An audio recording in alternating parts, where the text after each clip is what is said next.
2 years after burying my only daughter, Zoe, I returned to the $8 million villa I had secretly bought for her. My son-in-law, Gavin, swore the place was abandoned, a rotting shrine to her memory that he couldn't bear to visit. But when I pulled up in my old truck, I didn't see weeds. I saw fresh roses blooming. I saw a sparkling pool. And when I checked the hidden cameras I had installed years ago, I didn't see ghosts. I saw a terrified young woman and a child living in the shadows. And then I saw Gavin arrive, not with flowers for his dead wife, but with a fury that chilled my blood.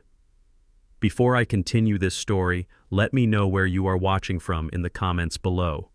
Hit like and subscribe if you have ever had to fight for the truth against your own family. I am Jeremiah Stone, 71 years old, and to the world, I am just a retired handyman driving a dented 2005 Ford F-150. I wear stained work boots and a cap pulled low over my eyes. People look right through me, and that is exactly how I like it. Because what they do not know is that I built half the skyline in Chicago. They do not know I have $40 million sitting in accounts they will never see.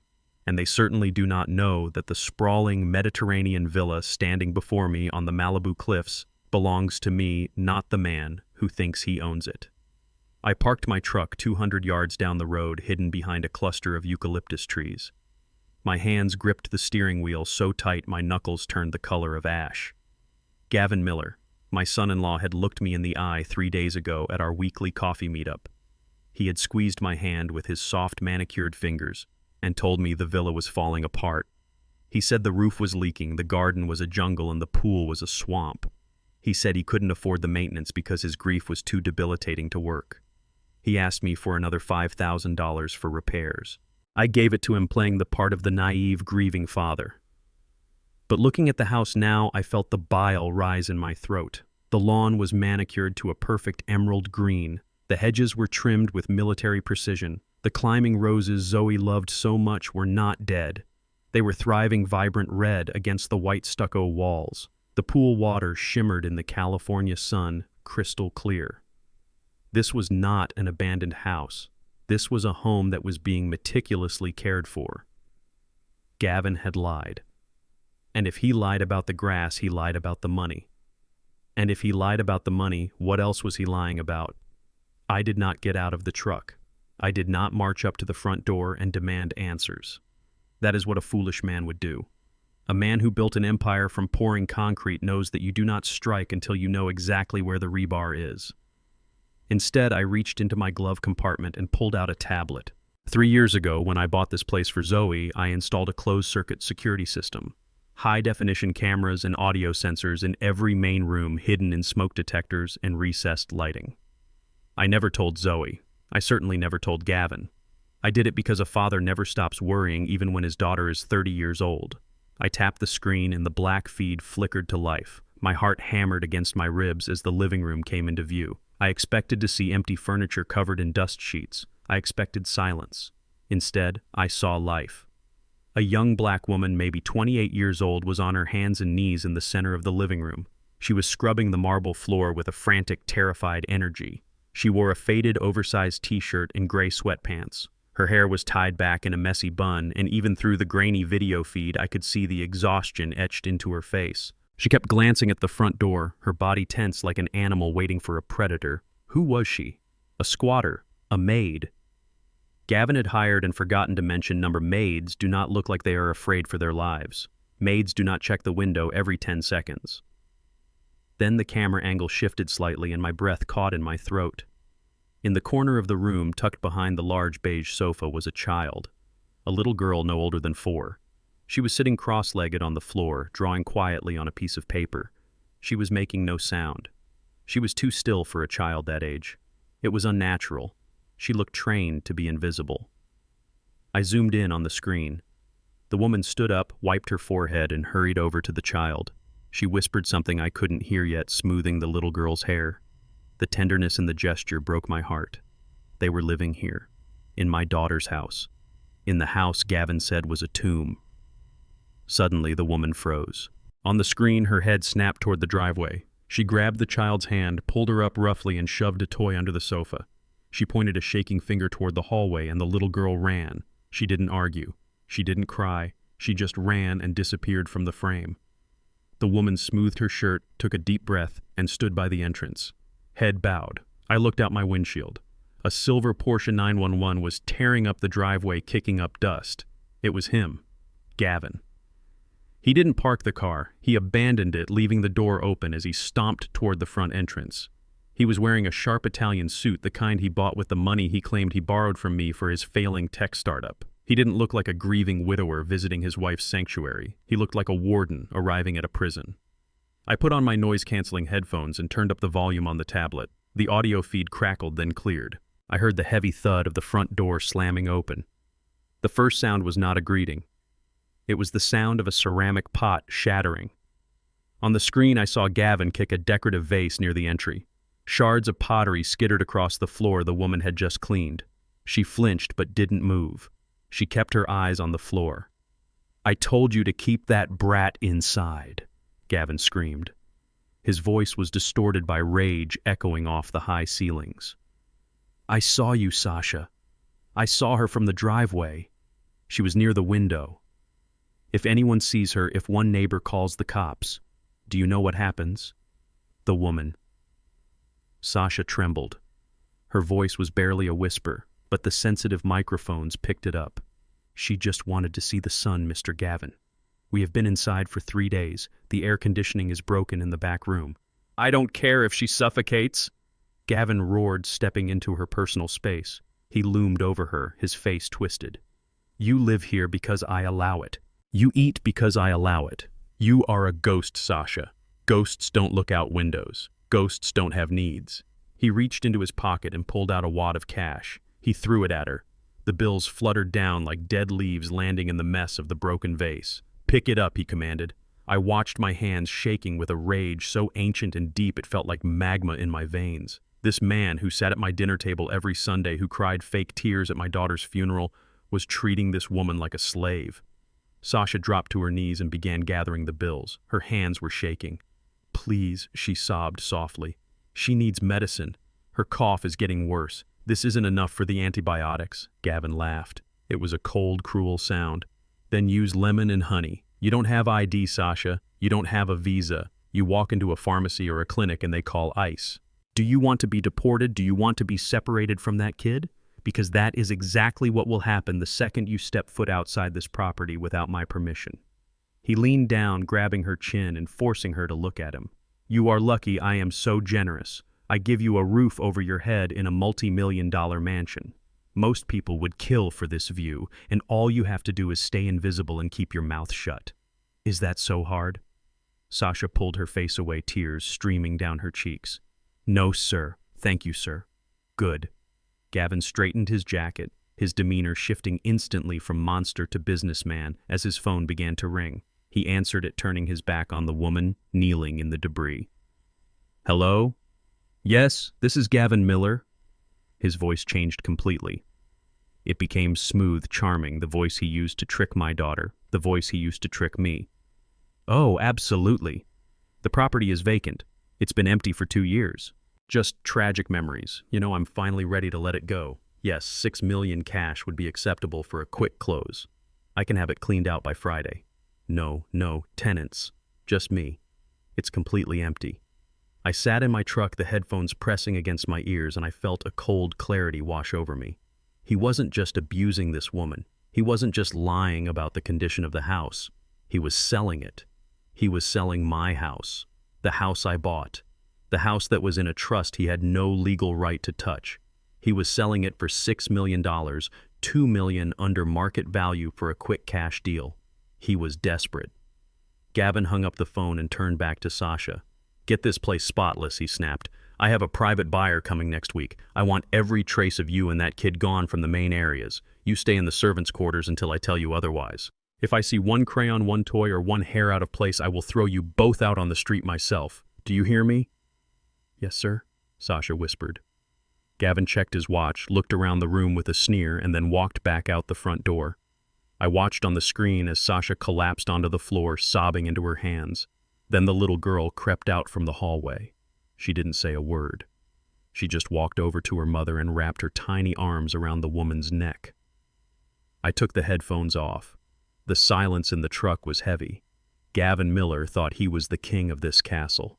He thought he was dealing with a senile old man who drove a Ford truck and counted pennies. He thought Sasha was helpless. He was wrong. He had just given me everything I needed. He had given me a witness. He had given me a motive. And he had shown me his deadline. Friday. I started the engine of my truck. I didn't drive toward the house, not yet.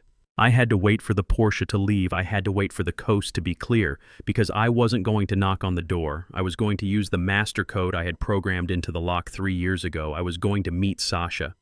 And I was going to find out exactly why my son-in-law was so terrified of a woman and a 4-year-old child that he had to keep them hidden in a gilded cage.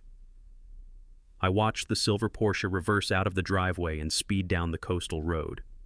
I waited 2 minutes, 3 minutes. Then I put the truck in gear. It was time to meet the ghosts. I sat in the cab of my Ford F-150, the leather of the steering wheel warm under my gripping hands. The screen of my tablet glowed with the high-definition feed from the living room of the villa. I watched as Gavin reached into the inner pocket of his Italian suit jacket. He pulled out a slim money clip, the kind made of brushed platinum that cost more than a week of groceries for a normal family. He peeled off a few bills. They were 20s, maybe a couple of 50s. It looked like $300 or $400 at most. It was an insulting amount for the maintenance of an $8 million property, but what he did next made my blood run cold. He did not hand the money to Sasha. He did not place it on the marble table. He held his hand out at shoulder height and simply opened his fingers. The bills fluttered down like dead leaves scattering across the floor. Sasha had just spent the last hour scrubbing on her hands and knees. It was a gesture of pure, unadulterated contempt. It was the way a king might throw scraps to a dog he intended to kick later. "There is your budget for the month," Gavin sneered. His voice transmitted clearly through my headphones.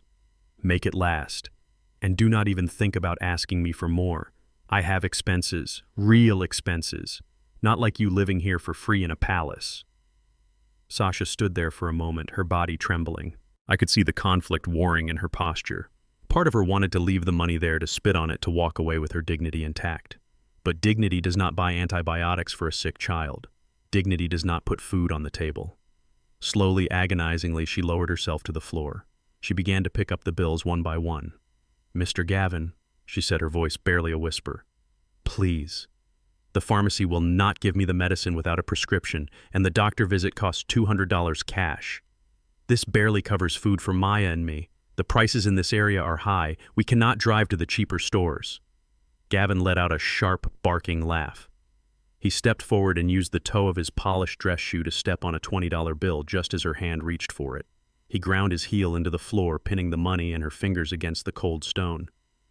"Then maybe you should stop eating so much," he said coldly. "Or maybe you should tell that brat of yours to stop getting sick. You are costing me money, Sasha. You are a drain. You are a leak in my hull." He lifted his foot, leaving a dark scuff mark on the bill and a red welt on her hand. "And do not talk to me about doctors," he hissed. "You know the rules. No doctors, no hospitals, no schools. You do not exist. Maya does not exist.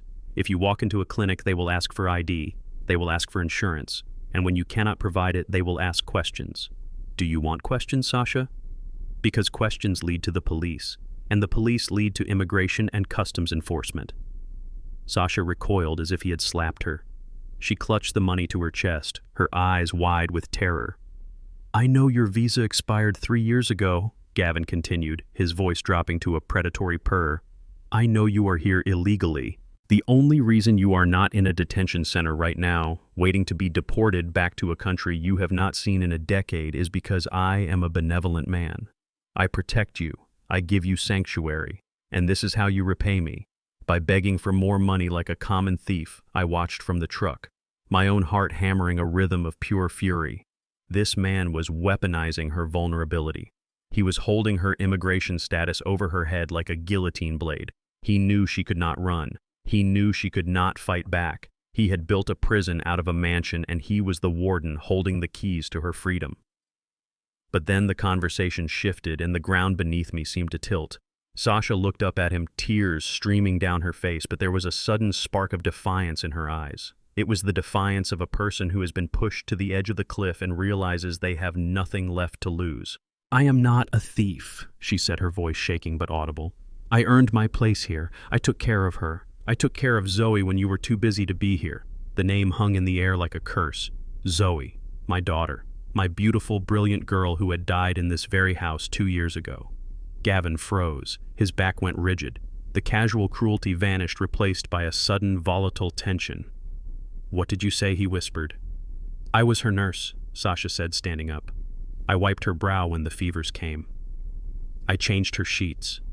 I held her hand when she cried at night because her husband was not home. I was the one who listened to her, Gavin, not you. She trusted me. She told me to stay. She told me that if anything happened to her, I was to stay here. She wanted me here." "Shut up," Gavin roared. He lunged forward, grabbing Sasha by the shoulders and slamming her back against the wall. The sound of the impact made me flinch in my seat. On the screen, I saw Sasha gasp, pain etching her features, but she didn't look away. "You were the help." Gavin screamed into her face, spittle flying from his lips. "You were a servant. You changed bedpans and fetched water. Do not pretend you were her friend. Do not pretend you knew her. You know nothing." "I know she was afraid," Sasha choked out, struggling against his grip. "I know she was scared of you. I know what happened that night." Gavin released her as if she were made of fire. He stumbled back, his face draining of color. For a second, just a second, I saw pure, unadulterated panic in his eyes. It was not the anger of a grieving husband. It was the terror of a criminal who realizes a witness is still in the room. "You do not know anything," he breathed, his voice trembling with a dangerous manic energy. "You were downstairs. You saw nothing. It was an accident. The police said it was an accident. The coroner said it was an accident." "Then why do you keep me here?" Sasha asked, her voice gaining strength even as she rubbed her bruised shoulders. "Why do you hide me? Why do you threaten me? If I am just a maid with an expired visa, fire me, kick me out, call the police yourself. But you don't. You keep me here like a prisoner. You keep me here because you are afraid of what I might say if I leave." Gavin stared at her, his chest heaving. He looked like a cornered animal. He ran a hand through his perfectly styled hair, messing it up. He began to pace the room, circling her. "You are insane," he muttered. "You are delusional. Nobody would believe you. A black immigrant maid against a respected tech entrepreneur. Who do you think the law will protect, Sasha? Who do you think they will listen to?" He stopped pacing and pointed a finger at her face. "You are here because I allow it. You are a ghost. You exist only to keep the dust off my furniture. And if you ever mention Zoe's name again, if you ever imply that her death was anything other than a tragic fall, I will not just call immigration. I will make you disappear. Do you understand? I will make it so that nobody ever finds you or that bastard child of yours." Sasha nodded slowly, her eyes cast down, but I saw her hands clench into fists at her sides. She was terrified, yes, but she was not broken. Not yet. Just then, the silence of the room was shattered by the shrill ring of a cell phone. Gavin jumped, startled. He pulled his phone from his pocket and looked at the screen. Immediately, his entire demeanor changed. The monster receded, and the slick salesman returned. He took a deep breath, smoothed his jacket, and answered the call. "Hello, yes, this is Gavin." He turned away from Sasha, walking toward the large bay window that overlooked the ocean. I adjusted the volume on my tablet, needing to hear every word. "Yes, Mr. Sterling, I understand completely. Look, I know the market is soft right now, but this is a premium property. Malibu coastline. Unobstructed views. It was appraised at $8 million last year." He paused, listening to the voice on the other end. I could hear the faint murmur of a man speaking rapidly. Gavin began to nod, his hand tightening on the phone. "I understand that, but I need liquidity. My assets are tied up in overseas ventures at the moment. I need a cash buyer, and I need a quick close. What are they offering?" Another pause. Gavin winced. $6 million. "That is robbery, Mr. Sterling. That is $2 million under market value." He listened again, and I saw the desperation seep into his posture. He slumped against the window frame. He was sweating now. "Fine," he snapped. "Fine. $6 million cash. But it has to close this week. I have obligations that come due on Monday. I need the wire transfer initiated by Friday morning at the latest." He listened for a moment longer. "Yes, the title is clean. No, there are no liens. It is all in my name. My wife left everything to me. There is nobody else to contest it. Just draw up the papers. I will have the house empty and ready for inspection. Yes, Friday. Done." He hung up the phone and stood there for a moment staring out at the ocean. I stared at his back on my screen, my mind racing. He was selling the villa. He was selling my property. And he was doing it for a fraction of its worth because he was desperate for cash by Friday. He turned back to the room. Sasha was still standing by the wall watching him. "You heard me?" Gavin said, his voice flat and cold. "We have a buyer. The inspection is in 2 days. The sale closes on Friday." He walked over to her, invading her space one last time. "That means you have 48 hours to make this place look like nobody has lived here for 2 years. I want every personal item gone. I want the smell of your cooking gone. I want that kid to be invisible. When the buyer walks through that door, this house needs to look like a pristine, empty shell." And then what? Sasha asked softly. "What happens to us on Friday?" Gavin smiled, and it was the ugliest thing I had ever seen. "On Friday, I get my money. And on Friday, you figure out where else to go. Because once I sign those papers, I do not care what happens to you. You can sleep under a bridge for all I care. Just make sure you are gone before the new owners change the locks." He checked his watch again. "I have to go. I have a meeting with the title company to expedite the paperwork. Do not disappoint me, Sasha. If this deal falls through because of you, I will personally drive you to the border and throw you across it." He stormed out of the front door, leaving it open behind him. I watched on the screen as Sasha rushed to close it, locking the deadbolt with trembling fingers. She leaned her forehead against the wood and let out a long, shuddering breath. I sat in my truck, my hands shaking on the steering wheel. Friday. Today was Tuesday. I had 3 days. 3 days to stop him from selling a house that wasn't his. 3 days to save a woman and child I had never met. 3 days to uncover the truth about my daughter's death that Gavin was so desperate to hide. He thought he was the master of the game. He thought he was moving pieces on a board that only he could see. But he had made a fatal error. He had forgotten that every house has a foundation, and I was the one who poured this one. I watched the silver Porsche disappear down the road. I waited until the dust settled. Then I reached into my center console and pulled out a small black remote. It wasn't for the garage. It was for the master security override I had installed myself. It was time to go inside. It was time to tell Sasha that she wasn't alone. And it was time to meet the little girl who had my daughter's eyes. I put the truck in gear and drove slowly up the driveway, past the blooming roses, past the lies, and toward the truth. The dust from Gavin's silver Porsche had barely settled on the driveway when I made my move. I did not run. At 71 years old, you do not run unless there is a fire, but I walked with a purpose that would have terrified anyone who knew who I really was. I walked past the blooming roses my daughter had planted, past the fountain that was bubbling merrily, a stark contrast to the darkness I knew was festering inside those walls. I reached the massive oak front door and didn't bother knocking. Gavin thought he held all the keys to this kingdom, but he forgot who built the castle. I slid the hidden panel on the doorframe to the side and punched in a 6-digit code that hadn't been used in 3 years. It was Zoe's birthday. The electronic lock beeped a cheerful melody, and the heavy deadbolt slid back with a mechanical thud that echoed like a gunshot in the quiet afternoon. I pushed the door open and stepped into the cool, marble-floored foyer. The house smelled of lemon cleaner and fear. I took 3 steps inside, my work boots heavy on the polished stone.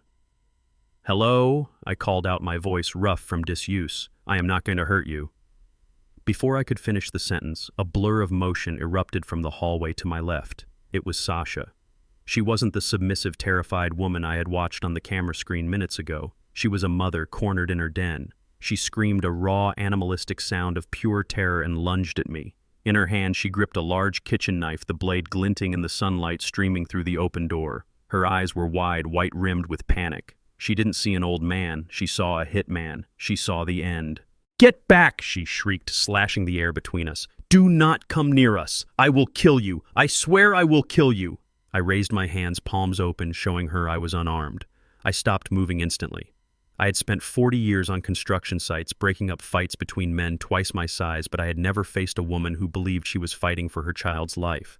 This was dangerous. If she panicked, one of us was going to bleed. "Sasha," I said, keeping my voice low and steady like I was talking to a frightened horse. "Look at me. I am not with Gavin. I am not the police." "Liar," she sobbed, swinging the knife again. He sent you. He said he would make us disappear. He sent you to finish it. Get out. Get out, or I will cut you." She stepped closer, the tip of the knife inches from my chest. I could see the tremors running through her arm. She was exhausted, starved, and terrified, but she was ready to kill to protect that little girl. I respected that. But I couldn't let her stab me. "I am not a hitman," I said firmly, locking eyes with her. "I am a father. I am Zoe's father." The words hung in the air, heavy and impossible. Sasha froze. The knife didn't lower, but her eyes flickered over my face, searching for a lie. "Zoe's father is dead," she whispered, her voice shaking. "Gavin said he died years ago. He said he was a poor old drunk who didn't care about her." I felt a fresh wave of hatred for my son-in-law, but I pushed it down. I needed to de-escalate this. Slowly moving as if I were underwater, I reached into the back pocket of my jeans. Sasha flinched, raising the knife higher. "Don't," she warned. "Just my wallet," I said. "Just a picture." I pulled out the battered leather bifold wallet I had carried for 20 years. I flipped it open with my thumb. In the plastic sleeve, preserved like a holy relic, was a photograph. It was taken on this very porch the day I gave Zoe the keys to the villa. She was laughing, her head thrown back, her hand resting on my shoulder. I was smiling the way only a father smiles at his daughter. I held the wallet out to her. My arm was steady. "Look at the photo, Sasha. Look at the man standing next to Zoe." Sasha hesitated. She kept the knife pointed at my throat with one hand and reached out with the other to snatch the wallet. She retreated 2 steps, her eyes darting between me and the photograph. I watched her face as the realization hit. She looked at the photo, then at me, then back at the photo. She saw the same nose, the same jawline, the same eyes. The man in the picture was younger, his beard less gray, but it was undeniably me. She let out a gasp that sounded like the air leaving a balloon. The knife clattered to the floor, the metal ringing against the marble. She brought her hands to her mouth, her body shaking so hard I thought she might collapse. "Mr. Stone," she whispered. "Oh God, Mr. Jeremiah, she talked about you. She talked about you all the time." She fell to her knees, burying her face in her hands. "I thought you were him," she sobbed. "I thought you were the cleaner. Gavin said if we made a mistake, he would send a cleaner." I stepped forward and kicked the knife away, sliding it under a console table. Then I knelt in front of her. I didn't touch her. I just stayed close enough to offer support if she needed it. "I am the cleaner," I said, my voice hard as granite. "But I am not here to clean up Gavin's mess. I am here to clean him out." Sasha looked up at me, hope and disbelief warring in her tear-streaked face. But before she could speak, a small sound came from the top of the stairs. It was a soft creak, the sound of a small foot on wood. We both looked up. Standing on the landing, gripping the banister with tiny hands, was the little girl. She was wearing a t-shirt that was too big for her, and her feet were bare. She looked down at us with a solemn, intense expression that stopped my heart cold in my chest. I knew those eyes. I had seen those eyes every day for 30 years. I had seen them look up at me from a crib. I had seen them sparkle when I handed over a diploma. I had seen them weep on a wedding day that I knew was a mistake. They were Zoe's eyes. They were almond-shaped, deep brown, with flecks of gold framed by lashes so long they cast shadows on her cheeks. It wasn't just a resemblance. It was a mirror image. It was like looking at a ghost of my daughter from 25 years ago. I stood up, my knees, cracking my breath, leaving my lungs in a rush. I walked to the bottom of the stairs, my hand reaching out involuntarily. "Who is she?" I rasped. My voice sounded strange to my own ears, broken and jagged. Sasha scrambled to her feet and ran to the stairs, placing herself between me and the child. But this time it wasn't out of aggression. It was protective instinct. "Her name is Maya," Sasha said softly. I looked at the girl. Maya. She didn't hide. She stared back at me with a curiosity that pierced my soul. She tilted her head to the side exactly the way Zoe used to do when she was figuring out a puzzle. "Is she—" I couldn't even finish the question. The hope was too painful. Sasha nodded, tears spilling over again. "She is Zoe's daughter, Mr. Jeremiah. She is your granddaughter." The world tilted on its axis. I grabbed the banister to steady myself. A granddaughter. I had a granddaughter. For 4 years I had mourned the end of my line. I had mourned the silence in my house. I had mourned the future I thought was buried in the ground next to Zoe, and all this time she was here. She was breathing. She was living in the dark, hidden by a monster. Why, I asked, turning to Sasha. Why didn't I know? Why did Zoe hide her? Sasha walked up the stairs and picked up Maya. The little girl wrapped her legs around Sasha's waist and rested her head on her shoulder, but she kept her eyes on me. Because of him, Sasha said, spitting the word out. Because of Gavin, he hates children. He told Zoe on their wedding night that if she ever got pregnant, she would have to get rid of it or he would leave. He wanted the lifestyle, he wanted the travel, he wanted her money all to himself. She stroked Maya's hair, her voice trembling with the weight of the secret she had carried. When Zoe found out she was pregnant, she was terrified. She knew he would force her to choose, so she hid it.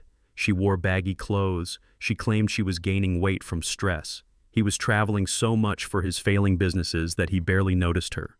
And when it was time, she didn't go to a hospital. She called me. I listened, the horror of it settling into my bones like a frost. My daughter had given birth in secret, in fear, in her own home because her husband was a monster. She hired me as a private nurse for a back injury, Sasha continued. That was the lie we told him. But I was here to help her with the baby. We hid Maya in the guest wing. The walls are thick. When Gavin was home, which was rare, we kept her quiet. Zoe planned to leave him. She was moving money. She was preparing papers. She was going to take Maya and come to you. Sasha looked at me, her eyes pleading for me to believe her. She was going to come home to you, Mr. Jeremiah. She told me. She said, my dad will fix this. My dad will protect us. But then the accident happened. The accident. The fall down the stairs. The official report said she tripped. Sasha lowered her voice, pulling Maya closer. After Zoe died, Gavin found us. He found Maya. He was going to send her to the system. He was going to abandon her at a fire station. But then he realized something. He realized that if people knew he had a child he had ignored, it would ruin his image. And worse, he realized that if the authorities looked too closely at Maya, they might ask questions about Zoe's death. So he made us prisoners. I finished for her. My voice was cold, deadly calm. Yes, Sasha whispered. He said if I ever tried to leave, he would frame me for kidnapping. He said he would tell the police I stole the baby. He said he would have me deported, and Maya would disappear into the foster system, and I would never see her again. So I stayed. I became a ghost to keep her alive. I looked at Maya, my flesh and blood, living like a rat in the walls of her own inheritance. I walked up the stairs slowly. I reached the top landing and stood in front of them. I held out my arms. I didn't know if the girl would come to me. I was a stranger. I was a big, scary old man. But Maya looked at me. She looked at the tears running down my weathered cheeks into my gray beard. And then, with the intuitive wisdom of children who have known too much sorrow, she reached out her tiny hand and touched my face. "You look like Mommy," she said. Her voice was high and sweet, a bell ringing in a graveyard. I broke. I pulled them both into a hug, wrapping my arms around Sasha and Maya, burying my face in the little girl's hair. It smelled of baby shampoo and innocence. I sobbed. I let out the grief I had been holding for 2 years. I let out the rage. I let out the loneliness. I am here now.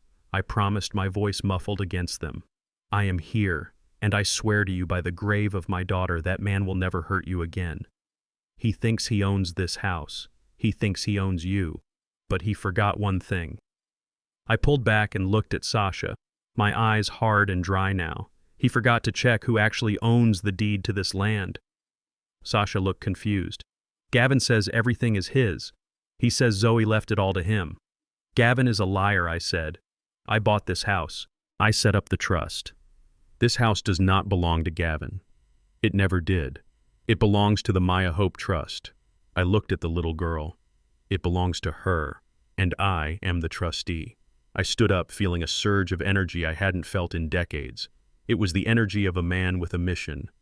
Get your things, I told Sasha. Pack only what you need. We are not staying here. Where are we going? Sasha asked, fear flickering in her eyes again. We are going to a safe place, I said. A place Gavin does not know about. But first we need to secure the evidence. I walked down the stairs, my mind racing. I had a granddaughter. I had a witness.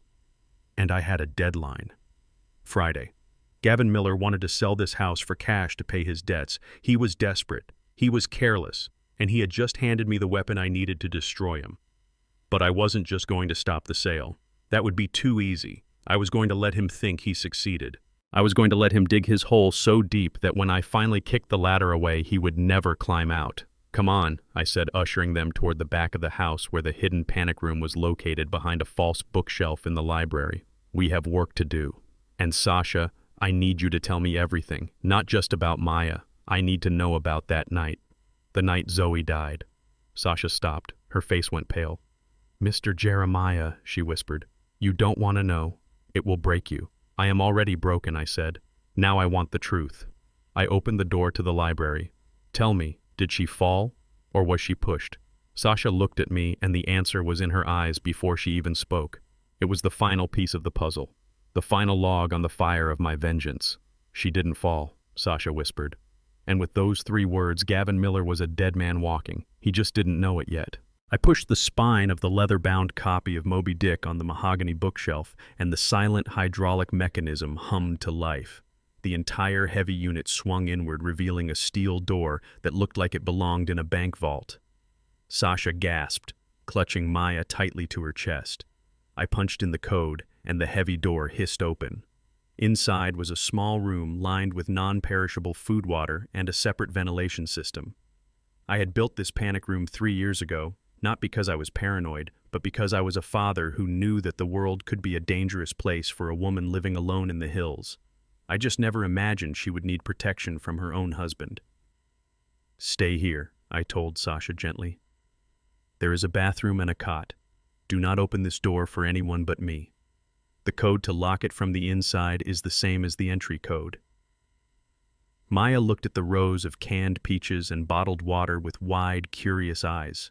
She didn't look scared anymore. She looked safe. I watched the steel door seal shut, hiding my family from the monster who lived in the master suite. Once the magnetic locks engaged, I turned my back on the wall and let the rage I had been suppressing finally surface. I marched down the hallway to the room Gavin called his office. It used to be Zoe's painting studio. It used to smell like turpentine and lavender. Now, as I kicked the door open, it smelled of stale scotch and desperation. The room was a disaster. Papers were strewn everywhere, empty takeout containers piled on the floor, and a half-packed suitcase sat open on the leather sofa. I went straight to the desk. It was an antique piece I had restored for Zoe, but Gavin had covered its surface with the debris of his failing life. I started opening drawers. They were locked, but a letter opener and a lifetime of knowing how wood joints worked made short work of the cheap locks. What I found inside made my stomach churn. It wasn't just mismanagement, it was a catastrophe. I found a stack of letters from a company called Gemini Capital. The name sounded legitimate, but the tone of the letters was pure street thug. "Mr. Miller," the last letter read, "you are out of extensions.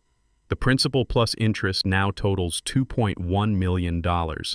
If we do not receive the full amount by Friday close of business, we will be forced to liquidate your collateral physically." I held the paper up to the light. Physical liquidation. That wasn't a legal term. That was a death threat. Gavin had borrowed money from loan sharks, probably to cover his gambling debts or his failed crypto schemes, and now the sharks were circling. That was why he was so desperate. That was why he needed $6 million in cash by Friday. He wasn't just selling a house, he was buying his life. I dug deeper into the mess. Underneath the threat letters, I found a ledger. It was handwritten in Gavin's jagged script. It listed numbers, dates, and names. He'd been bleeding my daughter dry for years. There were transfers from her savings, withdrawals from her investment accounts, and credit cards opened in her name. He had stolen everything she had access to, and when that ran out, he had killed her. I slammed the drawer shut. The wood splintered. I needed to breathe. I needed to remember that violence wasn't the answer, not yet. I needed to destroy him completely, and to do that I needed to know his endgame. I turned my attention to a leather portfolio sitting on top of the desk. It looked important. I flipped it open. Inside was a contract of sale for the villa.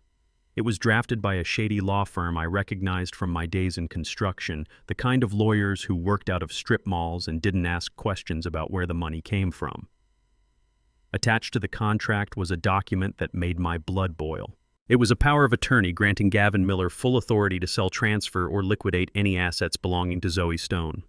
I stared at the bottom of the page. There in black ink was my daughter's signature, Zoe Stone. It was a good forgery. He had practiced. I I could see the hesitation marks in the ink where his hand had trembled where he had tried to mimic the elegant loop of her Z. But I knew my daughter's hand. I knew how she wrote. And more importantly, I knew the date next to the signature was a lie. It was dated 2 weeks before she died. At that time, Zoe had a broken wrist.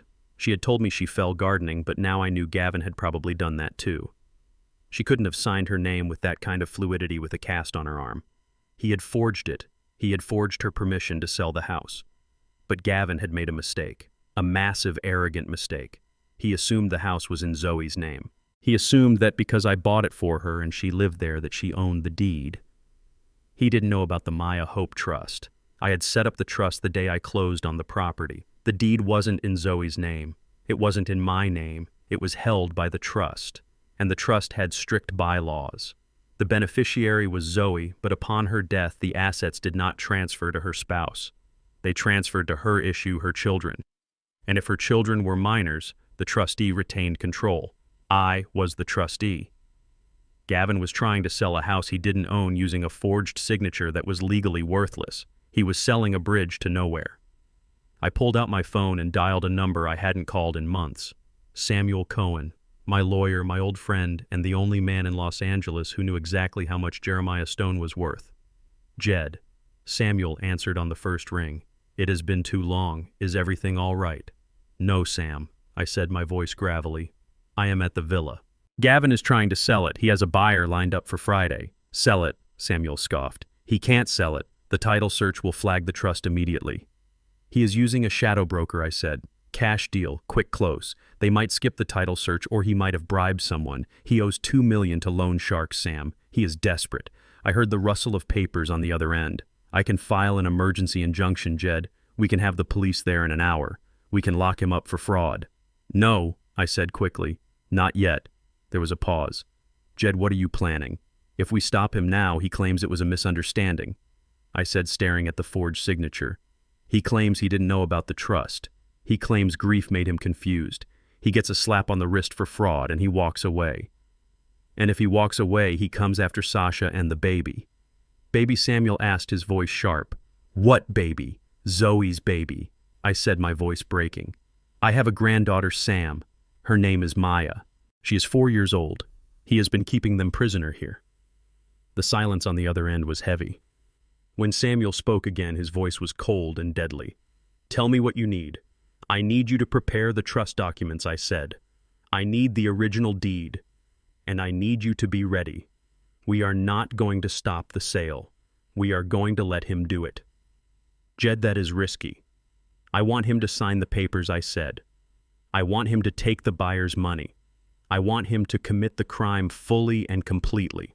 I want him to stand in this room and hand over the keys. And then when he thinks he has won, when he thinks he is free, I want to crush him. I looked out the window at the garden where my granddaughter was finally safe behind a steel door.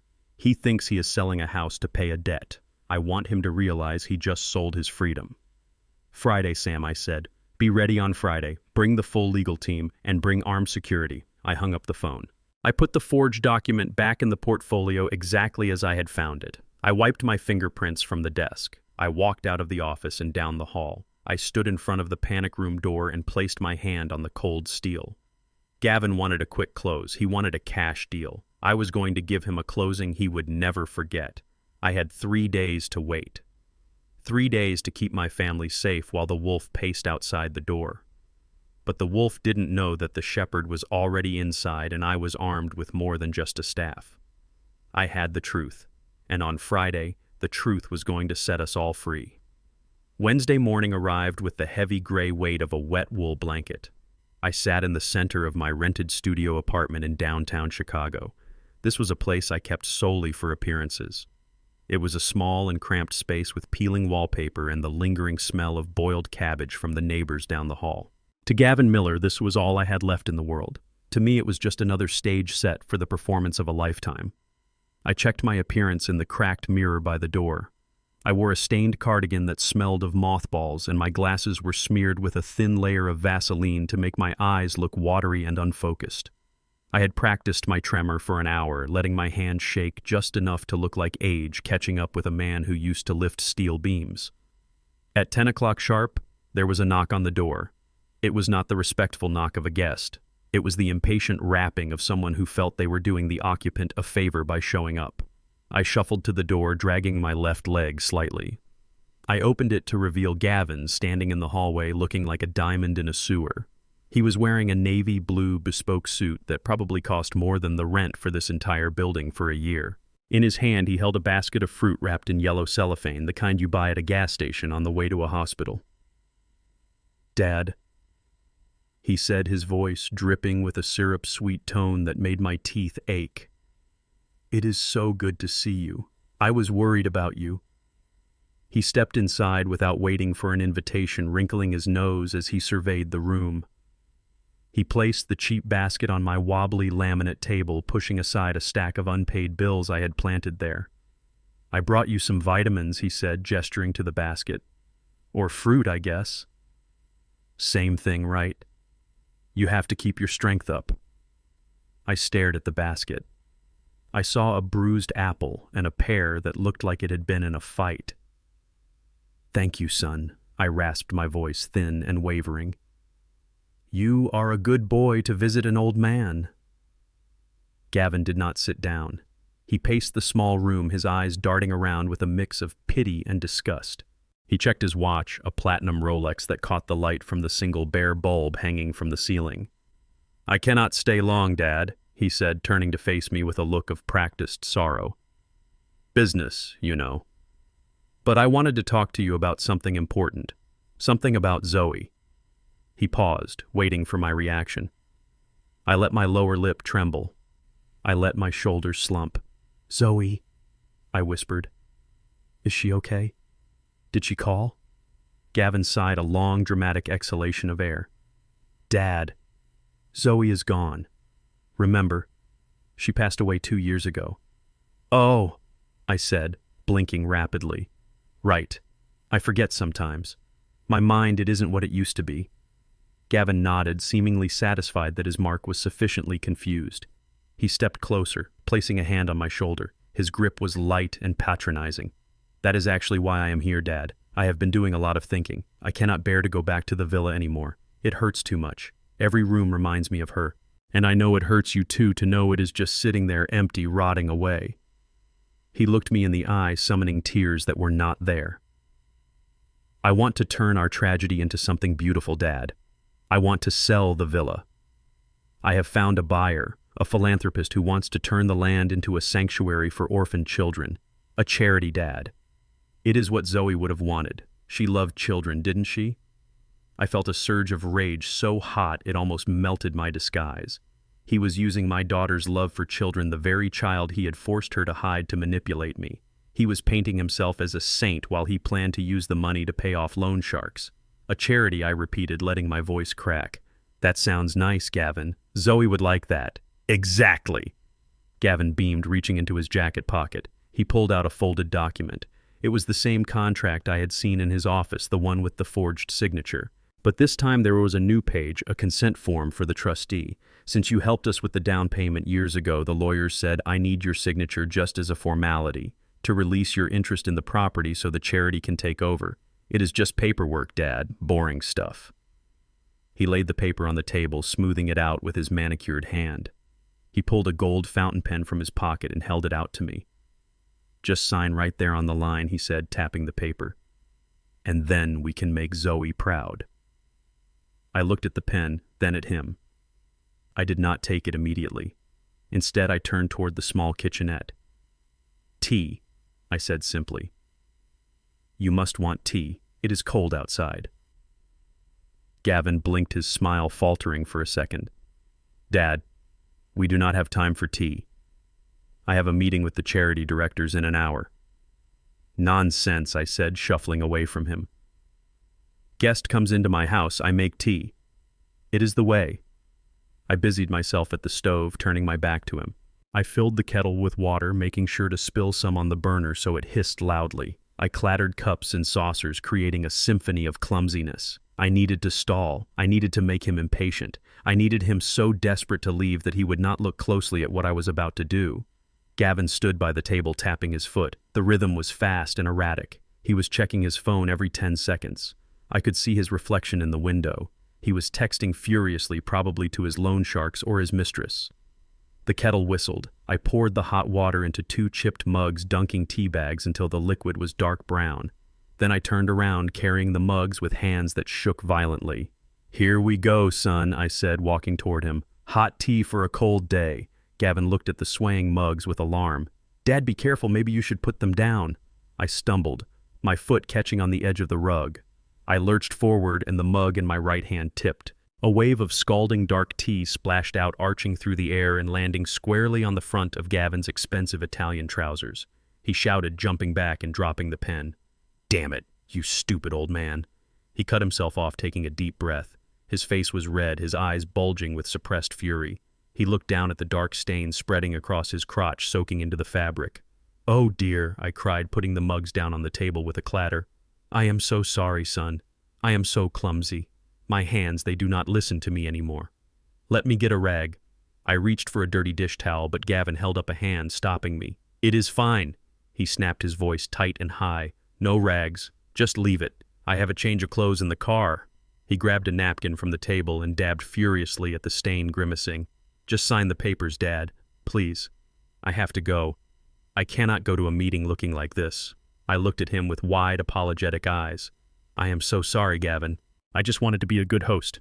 "It is fine," he repeated through gritted teeth. "Just sign. Here." He thrust the pen at me again, pushing the paper forward. His patience was gone. He was wet, he was angry, and he was careless. It was perfect. I took the pen. It felt heavy and expensive in my hand. I squinted at the document, bringing my face down close to the paper, my nose almost touching the ink. "Where?" I asked.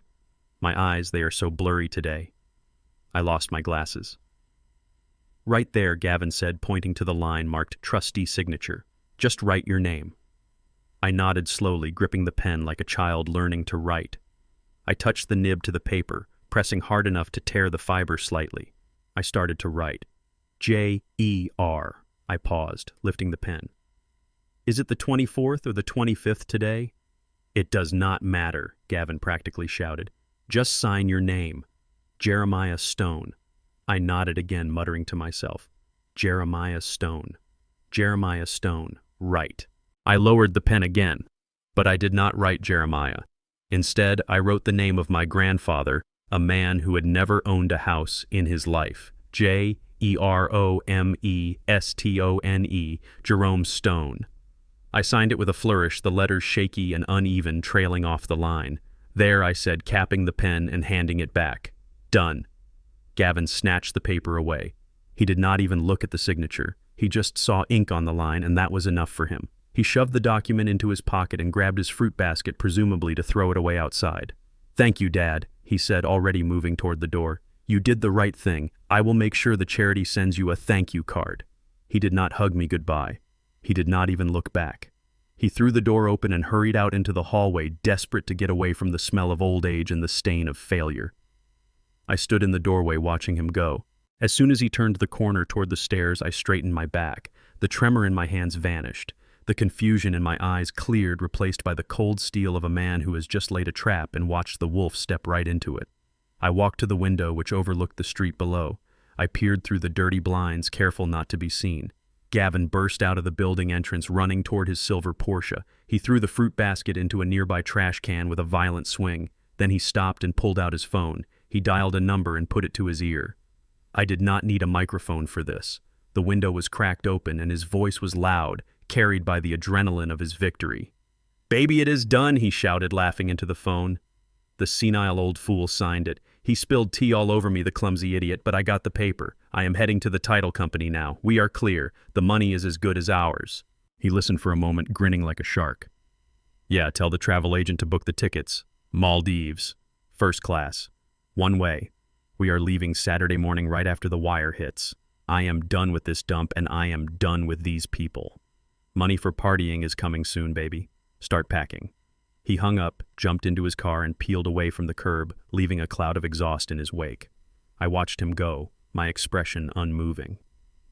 So that was the plan. Sell the house, pay off the sharks, and run away to the Maldives, with his mistress leaving Sasha and Maya to starve, leaving me with nothing. He thought he had won. He thought he had a document that gave him $6 million.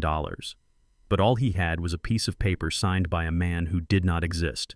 Jerome Stone was not the trustee. Jeremiah Stone was. And when the title company ran that document on Friday morning, it would be flagged as a fraud. But I was not going to let the title company stop him. Not yet. I needed him to walk into that closing meeting on Friday believing he was king. I needed him to bring his mistress. I needed him to bring the loan sharks who were undoubtedly watching him. I turned away from the window and walked back to the table. I picked up the mugs of tea and poured them into the sink. I washed them carefully, drying them with a clean towel. Then I reached into my pocket and pulled out my own phone. I dialed Samuel Cohen. "Sam," I said, my voice steady and strong. "It is Jed. He signed the wrong name. He did not even check. He is on his way to you now. Let the paperwork go through. Do not flag the error. Let him think the sale is approved." I heard Sam chuckle on the other end. "You are a dangerous man, Jed." "He wanted a charity," I said, looking around the empty apartment. "I am going to give him one. I am going to donate him to the state penitentiary." I hung up and grabbed my keys. It was time to get back to the villa. Sasha and Maya were waiting, and I had a party to crash. Gavin was hosting a viewing tonight for his fake investors. I figured it was only polite for the gardener to show up and trim the weeds. That night, the villa looked like a cruise ship stranded on a hill. Every light was blazing, and the sound of jazz music drifted down the driveway to where I had parked my truck. Gavin wasn't wasting any time. He had organized what he called an exclusive viewing, but I knew what it really was. It was a fire sale for the criminal underworld. The cars lining the driveway weren't family sedans. They were matte black SUVs and flashy sports cars with tinted windows. The people stepping out of them didn't look like families looking for a home. They looked like sharks smelling blood in the water. I checked my reflection in the side mirror one last time. I was wearing my dirtiest pair of coveralls stained with oil and grass. I had a pair of rusty pruning shears hanging from my belt and a battered straw hat pulled low over my eyes. I didn't look like the owner of an $8 million estate. I looked like the help. I looked like a confused old man who had wandered off his path. I bypassed the front gate where a hired security guard was checking names on a list. Instead, I circled around to the service entrance near the pool equipment. I knew the code because I had programmed it. The gate clicked open silently, and I slipped into the backyard. The transformation was impressive. In just a few hours, Gavin had staged the patio to look like a Miami nightclub. There were high-top tables covered in white linen, floating candles in the pool, and a portable bar stocked with bottles that cost more than my monthly food budget. I walked slowly through the shadows of the hedges, my shears clanking softly against my leg. I watched Gavin circulating among the guests. He was in his element. He was laughing, pouring drinks, and clapping men on the back. He looked confident. He looked rich, but I could see the sweat glistening on his forehead. I could see the way his eyes darted toward the front gate every few seconds. He was terrified that his house of cards was going to blow over before he got the check. I stepped out of the shadows and into the light of the patio. I didn't try to hide. I walked straight toward the center of the party, my boots leaving muddy prints on the pristine limestone pavers. A woman in a silver dress gasped as I brushed past her. A man with a scar on his neck stopped talking mid-sentence. The chatter died down, rippling outward from where I stood until the only sound was the jazz band playing a cheerful tune that suddenly felt very out of place. Gavin turned around to see what everyone was looking at. When he saw me, his face went the color of curdled milk. He froze his glass of champagne hovering halfway to his mouth. For a second, he looked like he was going to faint. Then the anger kicked in. He set his glass down on a passing tray with a force that almost tipped it over and marched toward me. He didn't run. He walked fast, his smile tight and strained, trying to maintain the illusion of control. He reached me and grabbed my arm, his fingers digging into my bicep with painful force. "Dad," he hissed through his teeth, his voice low and venomous. "What the hell are you doing here? I told you to stay in your apartment. I told you to wait for my call." I looked at him with wide, watery eyes. I let my mouth hang open slightly. "The roses, Gavin," I said, my voice loud enough to carry over the music. I remembered that Zoe's roses need pruning. It is Wednesday. Wednesday is pruning day. I lifted the rusty shears and snipped them at the air. The sound was a sharp metallic bite. Gavin winced, looking around at his guests. They were staring. These were men who laundered money and broke kneecaps for a living. But even they were confused by the appearance of a dirty gardener calling the host by his first name. "Not now, Dad." Gavin whispered, dragging me toward the side of the house away from the main crowd. "You have to leave. You are ruining everything. These are important people." I planted my feet. I was 71, but I was built of concrete and rebar. Gavin pulled, but I didn't budge. "Important people," I repeated, raising my voice even louder. "Are they the doctors? Is this about the baby?" Gavin stopped dead. He whipped his head around, his eyes wide with panic. "Shut up," he snarled. "There is no baby. What are you talking about? You are senile. You are losing it." I shook his arm off. I stumbled forward toward a group of men who were watching us with amused expressions. "Where is Sasha?" I asked, looking around frantically. "Where is the nurse?" "I brought peppermint for the little girl. Zoe said she had a tummy ache."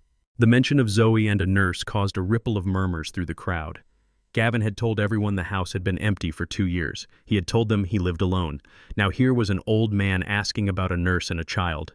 Gavin lunged at me. He didn't care about appearances anymore. He grabbed me by the front of my coveralls and shoved me backward. "He is confused," he shouted to the guests, laughing nervously. "My father-in-law, he has dementia. He thinks this is a nursing home. He gets mixed up about the past. So sorry, everyone. Please enjoy the drinks." He turned back to me, his face inches from mine. His breath smelled of expensive scotch and fear. "Get out," he growled. "Get out, or I will kill you myself right here." I looked into his eyes and I saw that he meant it. He was desperate enough to do it, but he couldn't do it in front of 30 witnesses. "I am just looking for the flowers," I wailed, playing my part to the end. "I just want to help Zoe." "Security!" Gavin screamed, waving at the large men standing by the gate. "Get him out of here. Now!" 2 men in black suits started toward us. They moved with the heavy grace of professional bouncers. I knew I had about 10 seconds before they laid hands on me. 10 seconds to plant the seeds of his destruction. I stumbled back, feigning a loss of balance.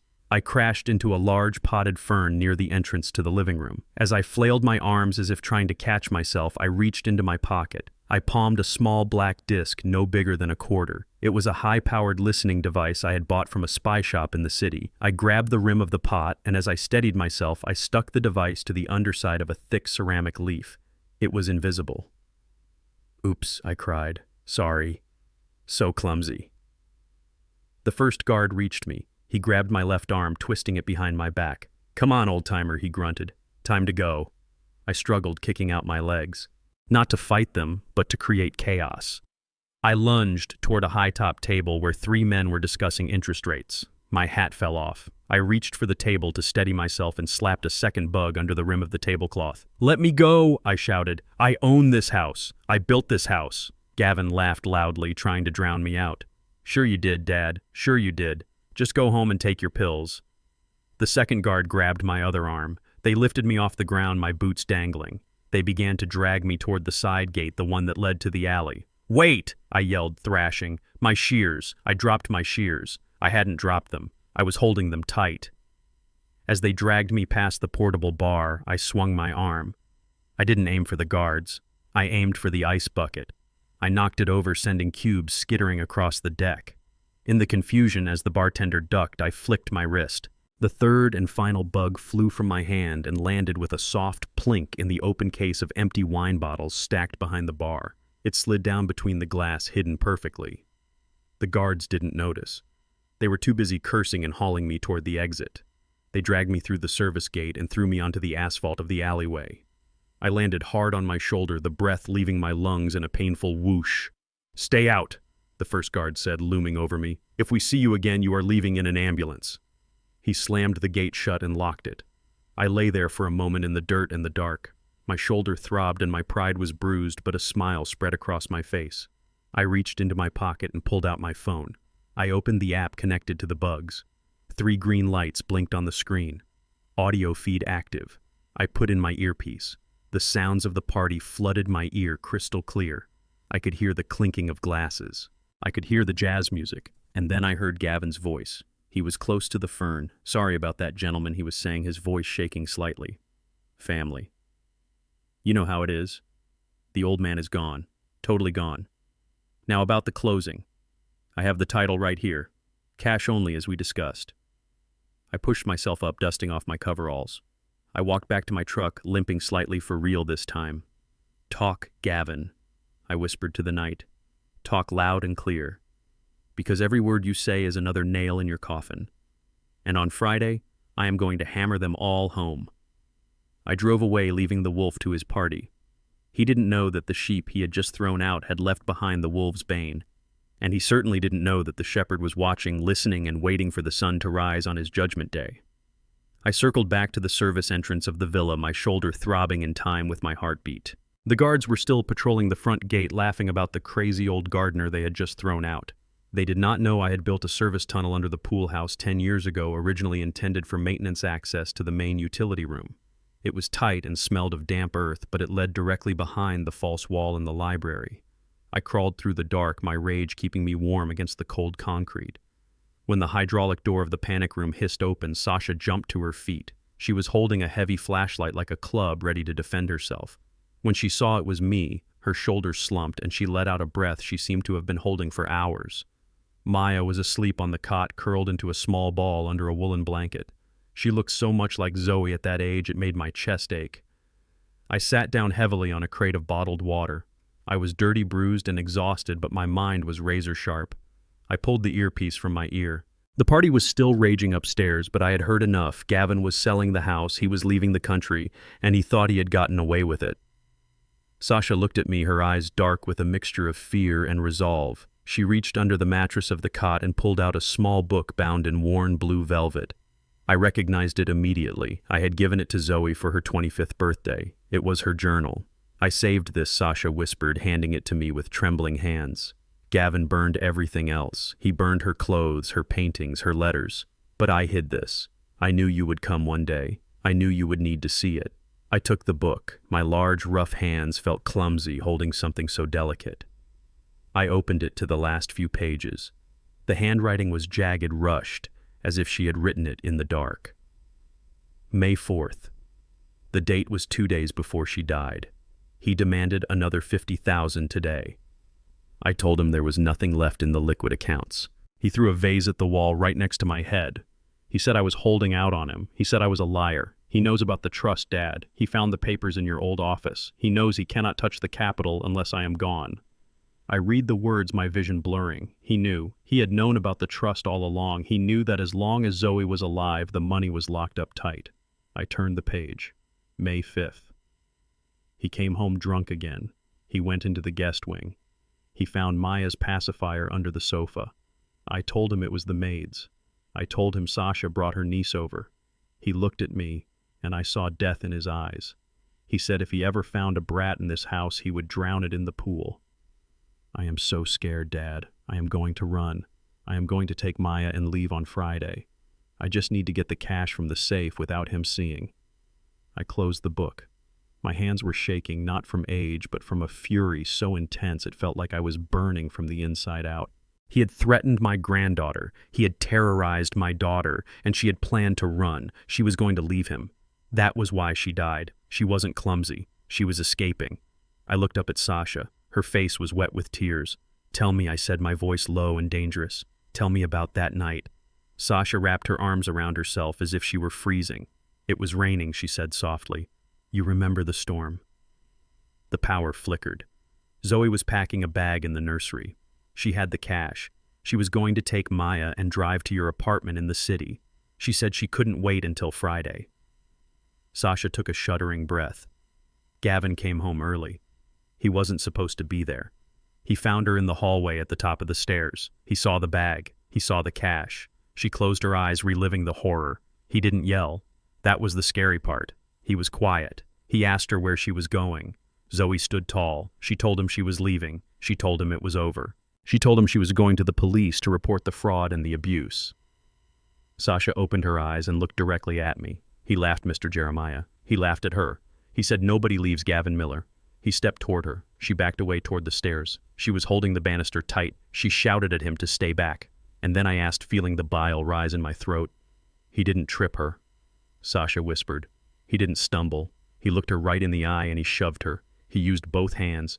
He pushed her hard right in the chest. I closed my eyes, imagining the scene. My beautiful, strong daughter falling backward into the void, betrayed by the man who had sworn to protect her. I screamed. Sasha continued, tears streaming down her face. I ran out from the nursery. I saw her fall. I heard the sound when she hit the marble. It was so loud. She covered her ears, rocking back and forth. Gavin looked down at her. He didn't run to help. He didn't call 911. He walked down the stairs slowly, step by step. He checked her pulse. Then he looked up and saw me. Sasha stopped choking on a sob. He came back up the stairs. He grabbed me by the throat. He dragged me into the nursery where Maya was sleeping. He picked her up out of the crib. He held her over the balcony railing in the rain. "My God," I whispered. He said if I told anyone what I saw, Sasha said, her voice dead and flat.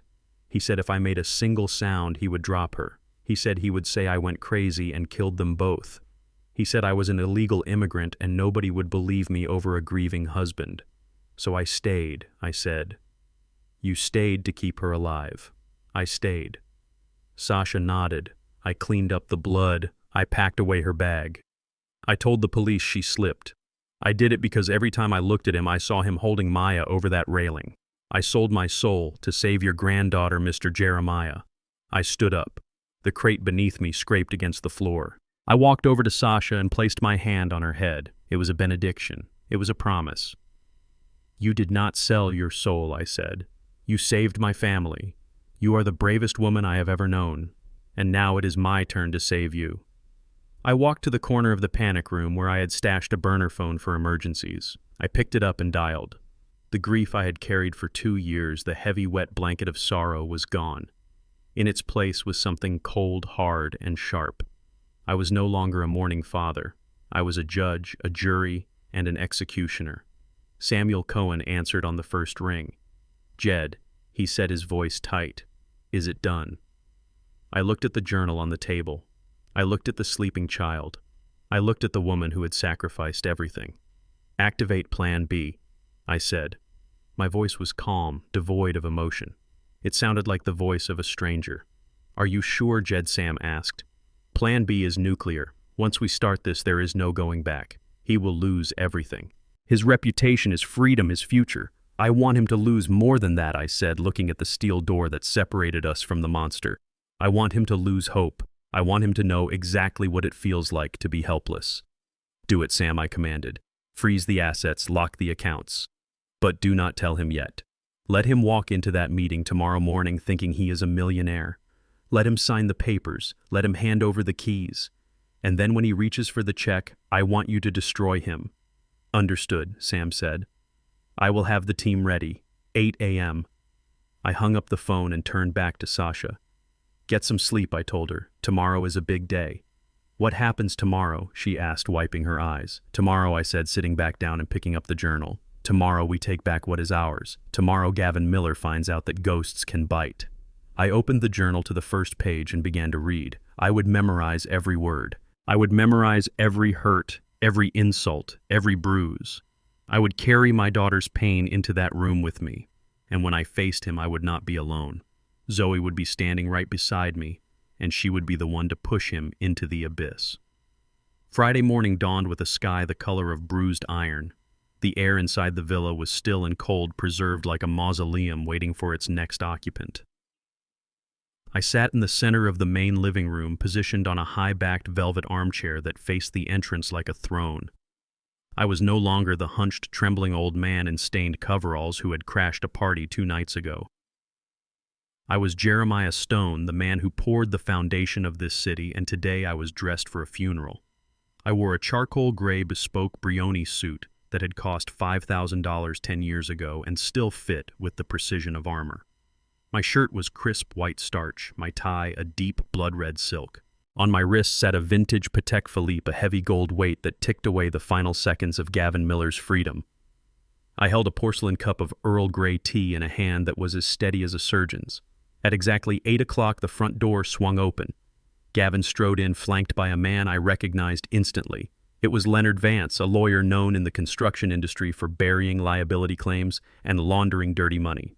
He was wearing a cheap suit and carrying a briefcase that looked like it held the secrets to a dozen bankruptcies. Gavin looked tired but triumphant. He was speaking rapidly to Vance, his voice echoing in the foyer. "Just get the paperwork ready, Leonard. The buyer is wiring the funds at 9. I want the title transfer signed and notarized before noon. I have a plane to catch." He rounded the corner into the living room, his eyes scanning the space, checking to make sure Sasha had obeyed his orders to strip the room bare. Instead of an empty room, he saw me. Gavin stopped so abruptly that Vance bumped into his back. The silence that fell over the room was absolute. Gavin stared at me. He blinked once, twice, as if trying to reconcile the image before him with the reality he thought he knew. He looked at the expensive suit. He looked at the polished shoes. He looked at the way I held the teacup with an elegance and authority that belonged to a boardroom, not a garden shed. "Who are you?" Gavin whispered, his voice cracking. I took a slow sip of tea, letting the steam rise around my face. I set the cup down on the saucer with a deliberate clink. "Good morning, Gavin," I said. My voice was deep resonant, stripped of the wavering rasp I had used for 3 years. "You are early. The closing isn't until 9. Gavin's face went from pale to flushed in a heartbeat. He took a step forward, his hands balling into fists. "Dad, what is this? What are you wearing? Where did you get that suit?" I stood up. I didn't struggle to rise. I didn't use the armrests for support. I stood up with the power of a man who is 6'2" and still strong enough to break a jaw. I buttoned my jacket, smoothing the lapel. "I am not your dad, Gavin," I said coldly. "And I am certainly not the senile old fool you thought you were manipulating." Gavin took a step back, unsettled by the transformation. He looked at Vance, then back at me. "I told you to get out," he snarled, trying to regain control. "I told you to stay away. You are trespassing. This is my house. Leonard, call the police. Get this crazy old man out of here." Vance hesitated, looking at me with a frown. He was a shark, and sharks recognize other predators. He saw the watch. He saw the cut of the suit. He realized in that moment that Gavin had made a massive miscalculation. "Mr. Miller," Vance said softly, "perhaps we should hear him out. He seems comfortable." "I am very comfortable, Leonard," I said, addressing the lawyer directly. "I should be. I paid for every brick in this wall. I paid for the marble under your cheap shoes. And I certainly paid for the silence you are hoping to buy today." Gavin lunged forward, his patience snapping. "Get out!" he screamed. "You signed the papers. You signed over your rights. I have the document." He reached into his pocket and pulled out the crumpled contract I had signed with tea-stained hands 2 days ago. He waved it in the air like a weapon. "Jerome Stone," I said calmly. Gavin froze. "What?" "Read the signature, Gavin," I said, taking a step toward him. "You were so eager to get the tea off your pants, so eager to run to your mistress that you didn't even look at what I wrote. I signed it. Jerome Stone. That is not my name. That is the name of a dead man. That document is worthless, just like you." Gavin looked at the paper, his eyes scanning the bottom line. His hands began to shake. He crushed the paper in his fist. "It doesn't matter," he spat. "Intent counts. You intended to sign it. I will drag you to court. I will have you declared incompetent. I will sell this house over your dead body if I have to." He pointed a finger at my chest. "You are nothing. You are a broke, lonely old man who lost his daughter because he couldn't protect her, and now you are going to lose this house too. Now get out before I throw you out." He moved to shove me, but I didn't flinch. I reached into the inner pocket of my jacket. I didn't pull out a weapon. I pulled out a single white envelope. I tossed it onto the coffee table between us. It landed with a soft slap. Gavin looked at it. It was a standard medical envelope stamped with the logo of a genetic testing lab in Los Angeles. "What is this?" he asked, his voice wary. "Open it," I commanded. Gavin hesitated, then snatched the envelope up. He ripped it open, pulling out the single sheet of paper inside. He read it. I watched his eyes move back and forth, tracking the data points, the percentages, the undeniable scientific fact printed in black and white. Vance leaned over his shoulder, reading along. The lawyer let out a low whistle. "What is this?" Gavin whispered, the color draining from his face completely this time. "This isn't possible." "It is entirely possible," I said. "You see, Gavin, when you were busy terrorizing Sasha, when you were busy threatening to deport her and abandon that little girl, you forgot one thing. You forgot that biology doesn't lie." I walked around the table, closing the distance between us. "You called her a brat. You called her a bastard. You treated her like a rat living in your walls. You threatened to drown her in the pool." My voice rose, filling the room with the thunder of a father's wrath. "You wanted to know why Zoe hid her pregnancy.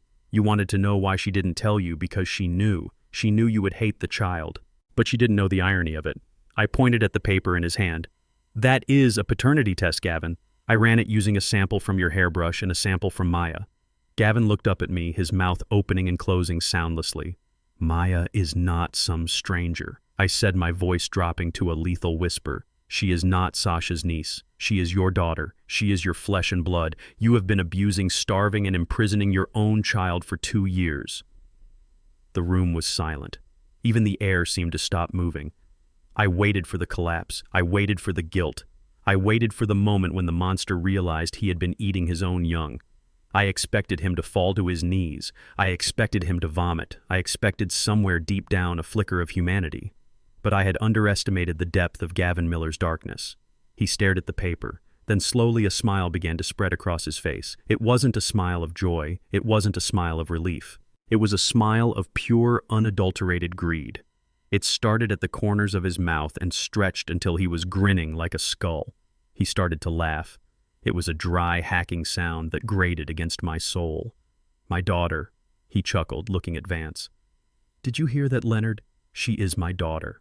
He looked back at me, his eyes shining with a manic light. You old fool, he said, shaking his head.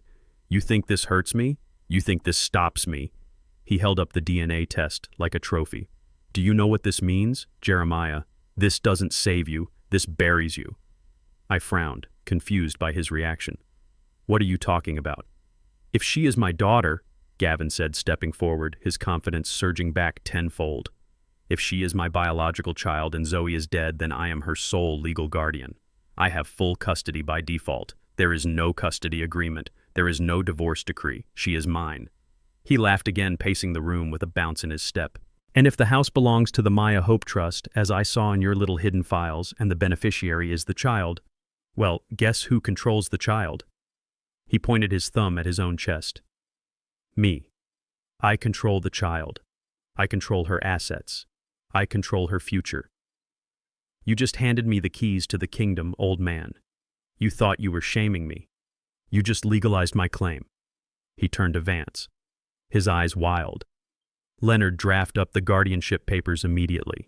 We don't need the old man's signature on the sale. I can sign for the minor.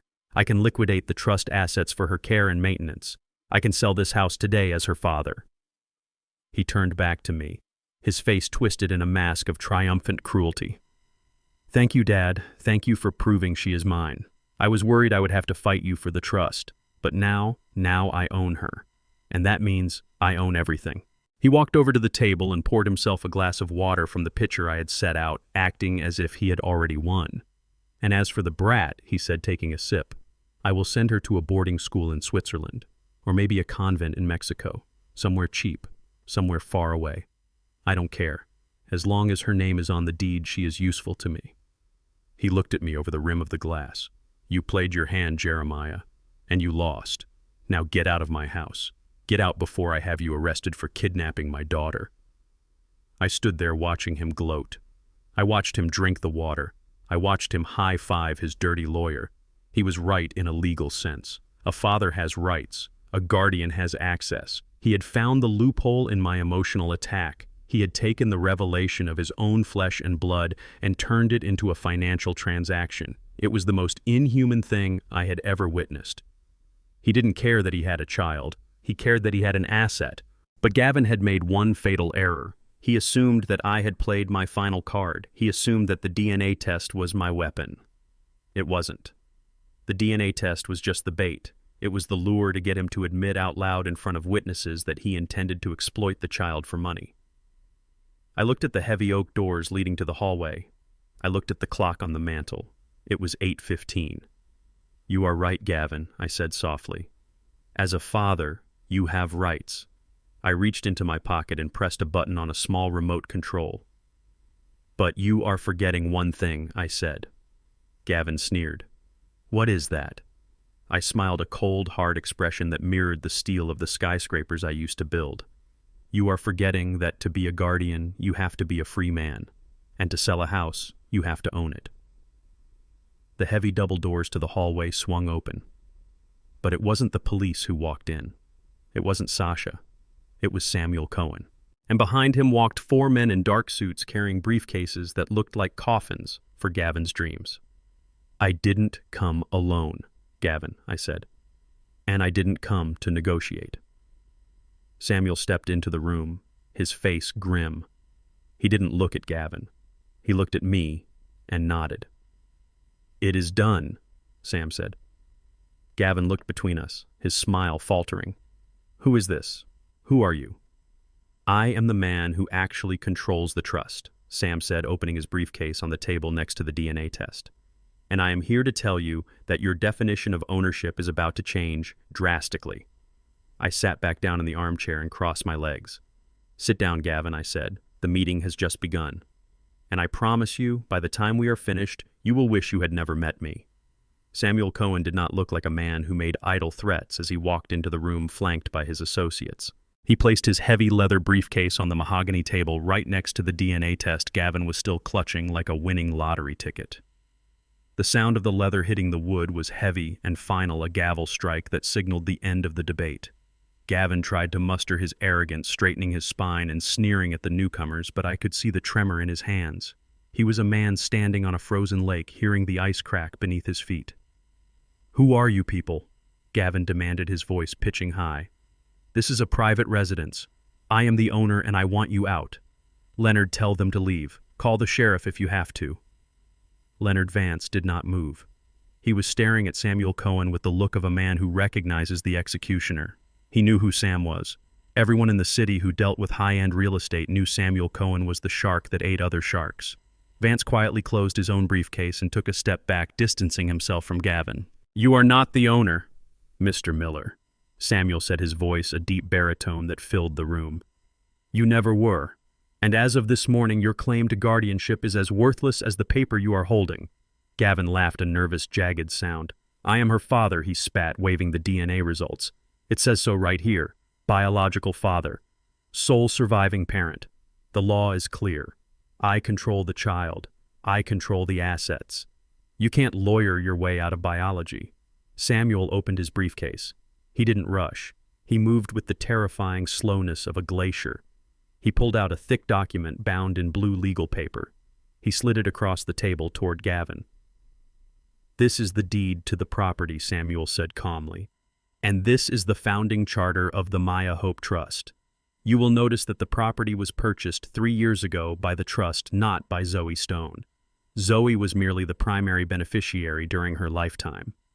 Gavin snatched the papers, flipping through them frantically. "So what?" he shouted. "I told you, I am the father of the next beneficiary. I am the trustee by default. Read Section 4, Paragraph B." I said from my armchair. I took a sip of my tea, watching him unravel. "I wrote that clause myself, Gavin. I wrote it the day Zoe told me she was afraid of you." Gavin stopped flipping pages. He found the section. I watched his eyes dart back and forth as he read. The color that had returned to his face drained away again, leaving him looking like gray ash. Samuel recited the words from memory, his eyes locked on Gavin. "The charter states that in the event of the primary beneficiary's death, the assets pass to her issue held in trust until the age of 25. However, the trust explicitly excludes any biological parent, guardian, or relative from accessing, managing, or benefiting from said assets if that individual has been found to be negligent, abusive, or absent in the care of the child for a period exceeding 30 days. Samuel paused, letting the words sink in. "It is what we call a bad actor clause, Mr. Miller. It was designed specifically to prevent someone from monetizing a child they have ignored. And you have ignored her for 2 years. Gavin threw the papers onto the floor. "You can't prove that," he screamed. "I didn't ignore her. I was grieving. I was protecting her privacy. I kept her here in her home. That is not negligence. That is care. I provided a roof over her head. I hired a private nurse. You imprisoned her," I said, my voice cutting through his hysteria. I stood up and walked to the table. I placed a flash drive next to the DNA test. "That drive contains 2 years of security footage, Gavin. It has audio and video from every room in this house. It shows you throwing money on the floor for Sasha to pick up. It shows you threatening to call immigration. It shows you stepping over your own daughter in the hallway without looking at her. It shows you referring to her as a brat, a mistake, and a burden." I leaned in close, my face inches from his. "And most importantly, it shows that for 730 days, you did not buy her a single toy. You did not take her to a single doctor. You did not enroll her in school. You hid her like a dirty secret. That is not parenting, Gavin. That is false imprisonment and child endangerment. Vance. The dirty lawyer cleared his throat. He looked at Gavin, then at Samuel. Mr. Miller Vance said quietly, "If that footage exists, no family court in the state will grant you guardianship. They will strip your rights immediately. You will be facing criminal charges. I cannot represent you in this." Vance turned and walked toward the door. He didn't run, but he moved with speed. "Leonard, wait!" Gavin shouted, reaching out. "You can't leave me. We have a deal." "I have a license to protect," Vance said without looking back. "You are on your own." The front door slammed shut. The sound echoed through the villa. Gavin stood alone in the center of the room. His chest was heaving. He looked at the papers on the floor. He looked at the security team standing by the door. He looked at me. The silence stretched thin and brittle. Then a sound broke it. It was a cell phone ringing. It was Gavin's phone. It was lying on the table where he had left it. The screen lit up. The name on the caller ID was Gemini Capital. Gavin stared at the phone. He didn't answer it. He knew what it meant.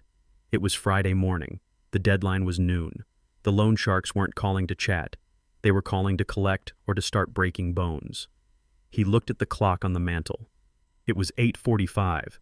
"The buyer," he whispered, his voice trembling. "The wire transfer. It is scheduled for 9. "There is no buyer," Samuel said coldly. "We contacted the title company this morning. We flagged the fraudulent signature you used on Wednesday. The sale has been frozen. The funds have been returned to the sender. You have nothing coming, Gavin. No 6 million, no cash, nothing." Gavin looked at Samuel with eyes that were no longer human. They were the eyes of a trapped rat, wild and unseeing. The reality of his situation crashed down on him. He was broke. He was about to be arrested, and there were men coming to kill him for a $2 million debt he couldn't pay. He started to shake. It wasn't fear anymore. It was a psychotic break. The pressure inside him had nowhere to go. "You did this," he whispered, looking at me. "You ruined everything. I had a plan. I had a way out. You dug your own grave," I said. "I just bought the headstone." Gavin let out a scream of pure primal rage. He lunged toward the console table near the hallway entrance. I thought he was running for the door. I thought he was going to try to flee. Samuel's security team moved forward, reaching for him, but Gavin was faster. He didn't run for the door. He grabbed a heavy ceramic vase from the table and smashed it against the wall. Amidst the shards, he reached into the hollow base of the lamp that stood next to it. He pulled out a black, snub-nosed revolver. It was a cheap gun, a Saturday night special likely bought from the same people he owed money to. But it was loaded. "Gun," one of the security guards shouted, diving for cover behind the sofa. Gavin spun around the weapon, shaking in his hand. He pointed it at Samuel, then at the guards, and finally he leveled it at my chest. "Back off," he screamed, his face twisted and red. "Everyone back off, or I swear to God I will kill him. I will kill all of you." The room froze. Samuel held up his hand, stepping back slowly. Gavin put it down. Samuel said, his voice calm but tight. "This is over.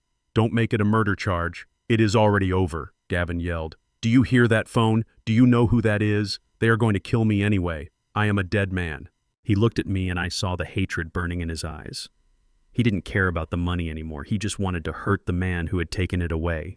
"You," he hissed, steadying his aim at my heart. "You think you are so smart. You think you can just walk in here and take my life apart." I stood my ground. I didn't raise my hands. I didn't beg. I looked at the gun, and then I looked at his face. "I am not taking your life apart, Gavin," I said softly. "I am saving my granddaughter's life."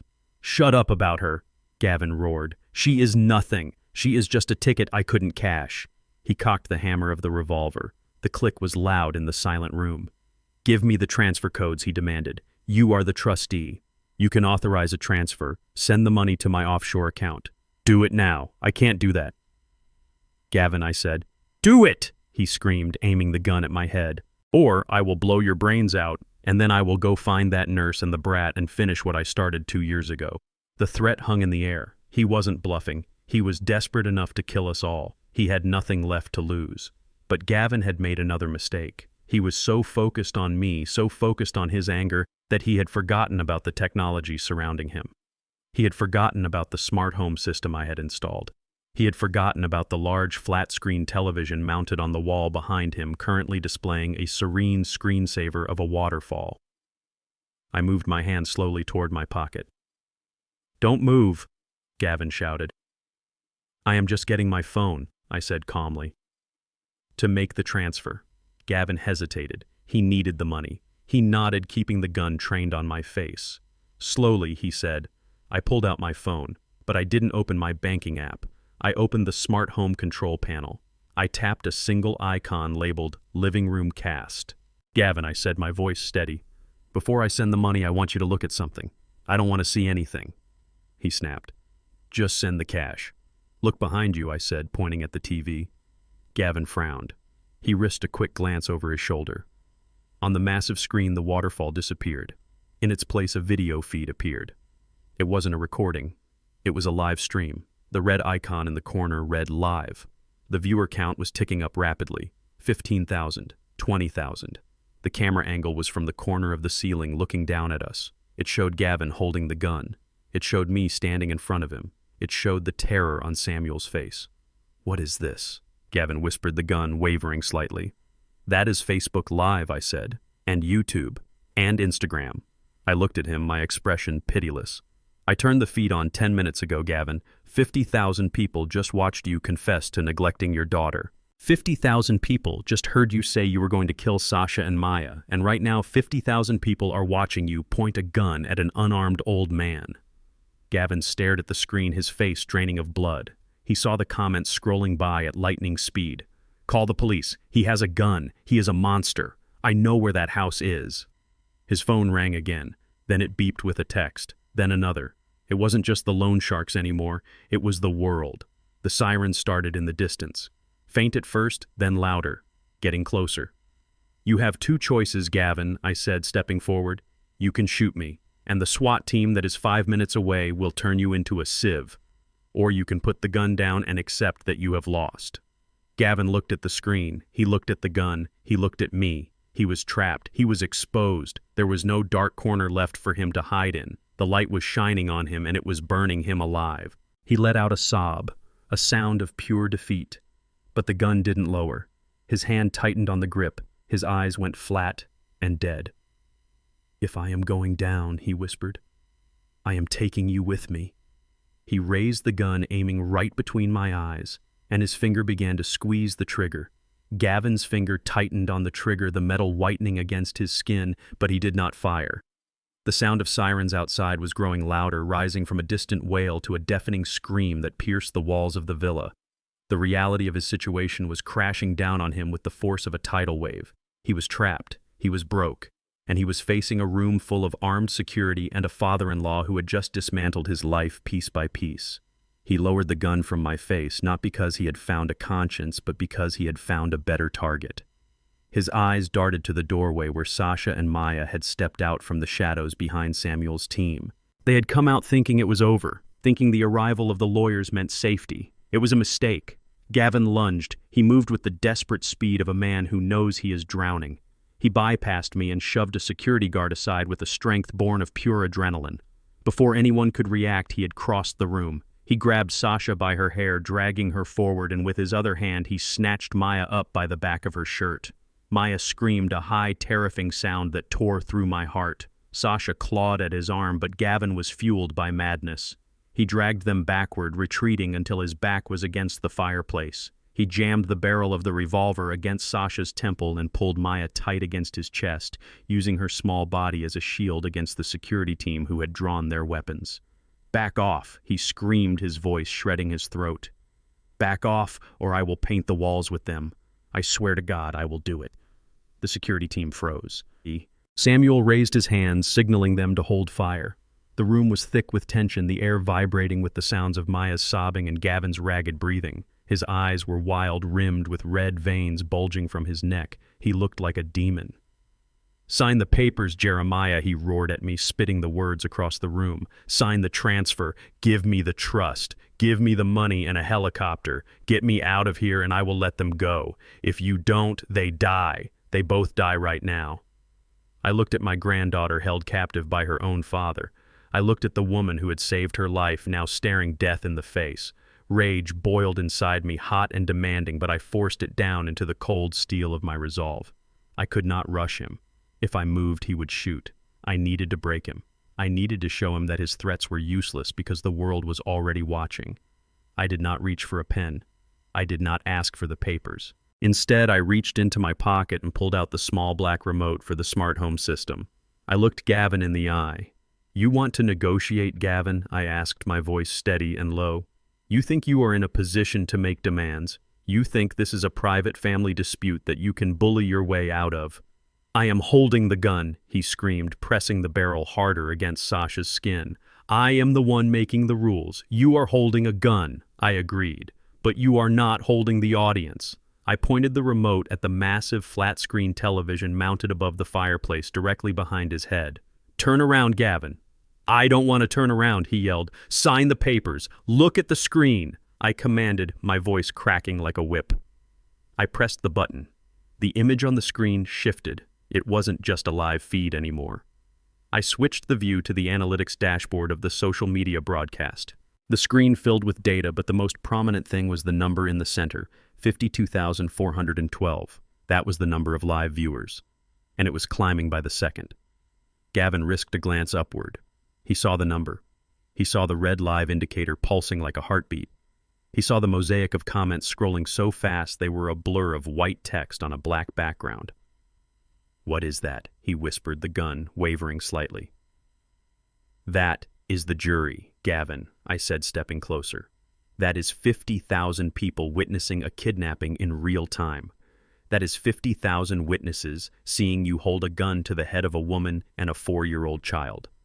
I took another step. "You wanted to hide them, remember? You wanted them to be ghosts. You wanted to sell this house and erase them from existence. Well, now they are the most famous people in America. Everyone sees them, Gavin. And everyone sees you." Gavin stared at the screen. He read a comment that paused for a split second. "Let the girl go, you monster." He read another. "Police are outside." And another. "I hope he rots in hell." His face went the color of ash. The anonymity he had relied on, the shadows he had operated in, were gone. He was stripped naked before the world. "Turn it off," he shrieked, squeezing his eyes shut. "Turn it off. Stop it." "I can't turn it off." I lied. "It is out of my hands. It is on the internet, Gavin. It is forever. Even if you shoot us all, even if you escape, you will never be free. Every face in every crowd will know what you did. You are already dead. You just haven't fallen down yet." The psychological weight of the exposure hit him physically. He slumped slightly, his grip on Sasha loosening just a fraction. He was a narcissist who thrived on his image on being the successful, grieving widower. Now that image was shattered, replaced by the visage of a child abuser and a killer. Then the noise began. It started with a single ringtone. It was Gavin's cell phone lying on the floor where he had dropped it during his initial rage. Then it rang again, and again. It wasn't a normal ring. It was a deluge. Calls, texts, alerts. The screen lit up with notifications. I walked over and picked it up. I held it out so he could see. CNN breaking news, LAPD, the New York Times. But those weren't the ones that made him tremble. It was the other names. Gemini Capital, the bookie. Unknown number. "Your creditors are watching, Gavin," I said softly. "They are watching you lose their money. They know you aren't getting the $6 million. They know you are going to prison. And they know exactly where you are." Gavin looked at the phone, then at the TV, then at me. The walls were closing in. The sirens outside had stopped, which was worse than hearing them. It meant the police were here. It meant they were setting up a perimeter. It meant the snipers were taking their positions. He was a rat in a glass cage and the water was rising. "I don't know what to do," he sobbed, the tears leaking from his eyes. "I don't know what to do." "Let them go," I said. "Let them go and walk out that door. It is the only card you have left to play." He looked at Maya. He looked at his daughter. For a second I thought he might do it. I thought he might find a shred of humanity. But then his phone pinged with a text message. It was visible on the lock screen. "We are outside. If the cops don't get you, we will." It was the loan sharks. Gavin read it, and something inside him snapped. The fear vanished, replaced by a cold, nihilistic resolve. He realized there was no life after this. There was no escape. If he went to prison, he was dead. If he walked out, he was dead. He tightened his grip on Sasha, choking her. He pressed the gun firmly against her temple. His eyes locked onto mine, and they were empty of everything but hate. "No," he whispered. "If I am burning, I am taking everyone with me." He started to squeeze the trigger. I didn't think. I didn't plan. I just moved. But I wasn't fast enough. Sasha was. With the desperate strength of a mother protecting her young, she didn't pull away. She twisted into him. She opened her mouth and clamped her teeth down on the soft flesh of his wrist, right over the veins. She bit him with the force of a wild animal. Gavin screamed a high-pitched sound of shock and pain. His hand jerked reflexively. The gun discharged. The boom was deafening in the enclosed space. Plaster exploded from the ceiling, showering us in white dust. The gun flew from his hand, skittering across the marble floor. Now I roared, lunging forward. I wasn't 71 anymore. I was a father. I was a grandfather. I was the storm. I hit him. I didn't use my fists. I used the heavy silver-handled cane I had started carrying as a prop for my act. It was solid hickory wrapped in metal. I swung it like a baseball bat. It connected with his kneecap with a sickening crunch. Gavin went down, screaming, clutching his leg. Sasha scrambled away, dragging Maya with her. I stood over him, breathing hard, my cane raised. He looked up at me, blood on his wrist, terror in his eyes. "It is over, Gavin," I said. The front doors burst open. A team of SWAT officers flooded the room, shouting commands. "Down on the ground. Hands behind your back." They swarmed him, pinning him to the floor. I watched as they cuffed his hands behind his back. I watched as they dragged him up. He was crying. He was begging. He was blaming me. It was him, he shouted, spitting blood. He set me up. He is crazy. Nobody listened. The cameras were still rolling. The world was still watching, and as they hauled him away past the camera lens, I looked directly into it. I didn't say a word. I didn't have to. The truth had already spoken. The gunshot echoed through the cavernous living room like a crack of thunder trapped in a bottle, causing plaster dust to rain down from the ceiling in a fine white mist. My ears were ringing, but my eyes were locked on the scene unfolding in front of the fireplace. Gavin had fired, but the bullet had gone wild, burying itself harmlessly in the heavy oak molding above the doorframe.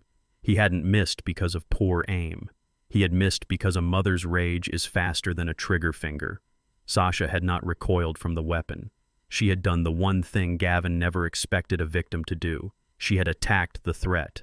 In the split second that Gavin's eyes had flickered toward the television screen, distracted by the torrent of hate comments scrolling past his face, Sasha had lunged. She didn't use her hands, which were still tangled in Gavin's grip. She used her teeth. She clamped her jaw down on the soft, fleshy webbing between Gavin's thumb and forefinger, right where he gripped the revolver. It wasn't a nip. It was a bite meant to sever. It was the primal defensive strike of a creature protecting its young. I saw her jaw lock tight, and I saw Gavin's eyes bulge as the pain registered over the adrenaline. He screamed a high, thin sound that had no dignity in it. His hand spasmed involuntarily, his fingers splaying wide in a reflex reaction to the agony. The black revolver slipped from his grasp, spinning through the air in slow motion before clattering across the marble floor. It skidded past Samuel Cohen's feet and came to rest under the armchair I had been sitting in just moments ago. The weapon was gone, but the danger was not. Gavin looked at his bleeding hand, seeing the deep crescent marks where Sasha had nearly taken a piece of him. The shock on his face morphed instantly into a blinding homicidal fury. He didn't look for the gun. He didn't look for the door. He looked at the woman who had dared to hurt him. "You filth!" he roared, his voice wet and guttural. He swung his uninjured arm, backhanding Sasha across the face with enough force to knock her to the ground. She fell hard, sliding away from him, but she had done her job. She had separated him from the gun, and she had pushed Maya out of reach. Maya scrambled backward on her hands and knees, screaming for her mother huddled in the corner behind an overturned chair. Gavin didn't go for the child. He lunged for Sasha. He dropped his knees onto her chest, pinning her to the floor with his full weight. His hands, those manicured soft hands that had never done a day of honest work in their life, wrapped around her throat. "I am going to kill you," he shrieked, squeezing tight. "I am going to choke the life out of you." Sasha clawed at his face, her eyes rolling back, but Gavin was fueled by the desperate strength of a man with nothing left to lose. He was going to snap her neck right there on the floor of the house he tried to steal. The security guards were moving, rushing forward from the perimeter, but they were too far away. They were slowed by the furniture and the chaos. But I was not far away. I was standing 6 feet from him, and I was holding my cane. It was a beautiful cane made of polished ebony wood, or so it appeared. But inside, the wood core was a rod of solid industrial-grade titanium. I had started carrying it 3 years ago, not because I needed it to walk, but because a man who builds skyscrapers knows that sometimes you need a tool that does not break. I stepped forward. I did not feel 71 years old. I did not feel the arthritis in my knees or the ache in my back. I felt a surge of cold, terrible power coursing through my veins. It was the collective rage of a father who had buried a daughter.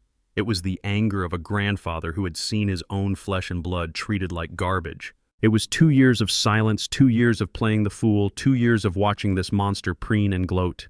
It all channeled into my right arm. "Gavin," I said, my voice booming over his screams. He didn't look up. He just squeezed harder, his thumbs digging into Sasha's windpipe. I raised the cane high above my head. The silver handle caught the light of the chandelier. I didn't aim for his head. I didn't want to kill him. Death was too easy. Death was an escape. I wanted him to feel pain. I wanted him broken. I aimed for his leg. I brought the cane down with every ounce of strength I possessed.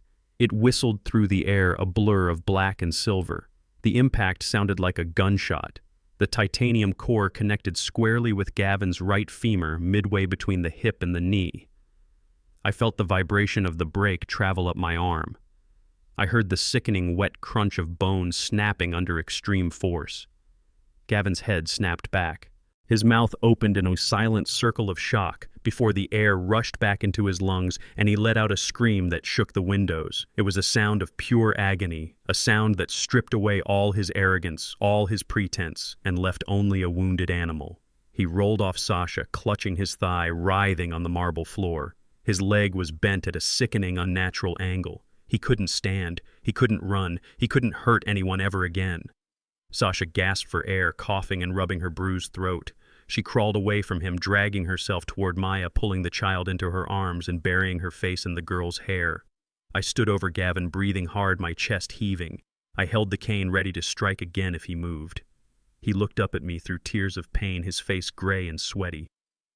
"You broke my leg," he sobbed, disbelief warring with the agony.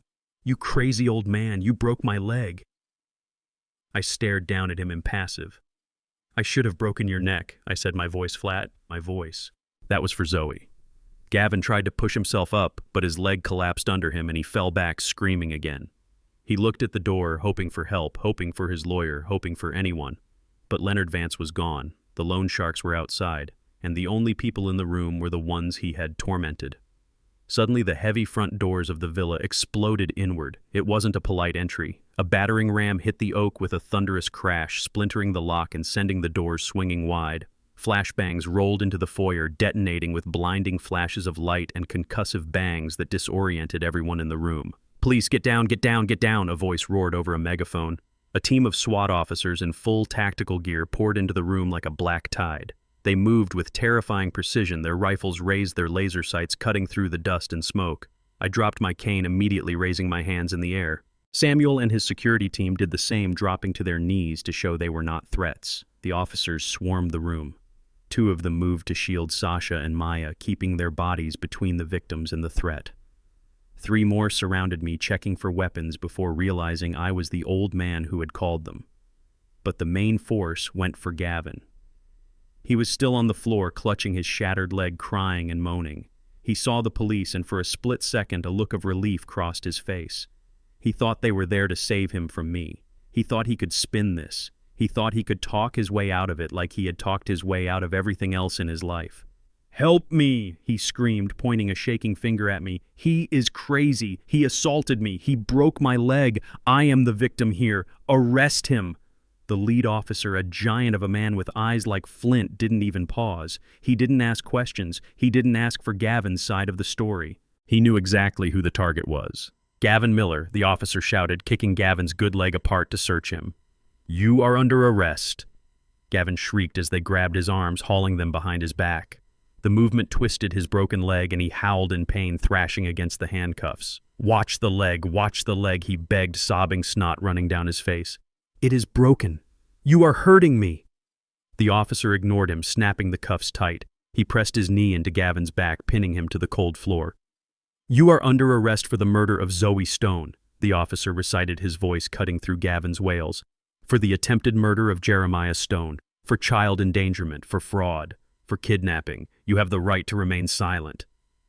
Gavin's face was pressed against the marble. His expensive suit ruined his blood smearing on the stone. He twisted his head, trying to look at me, trying to find someone to blame.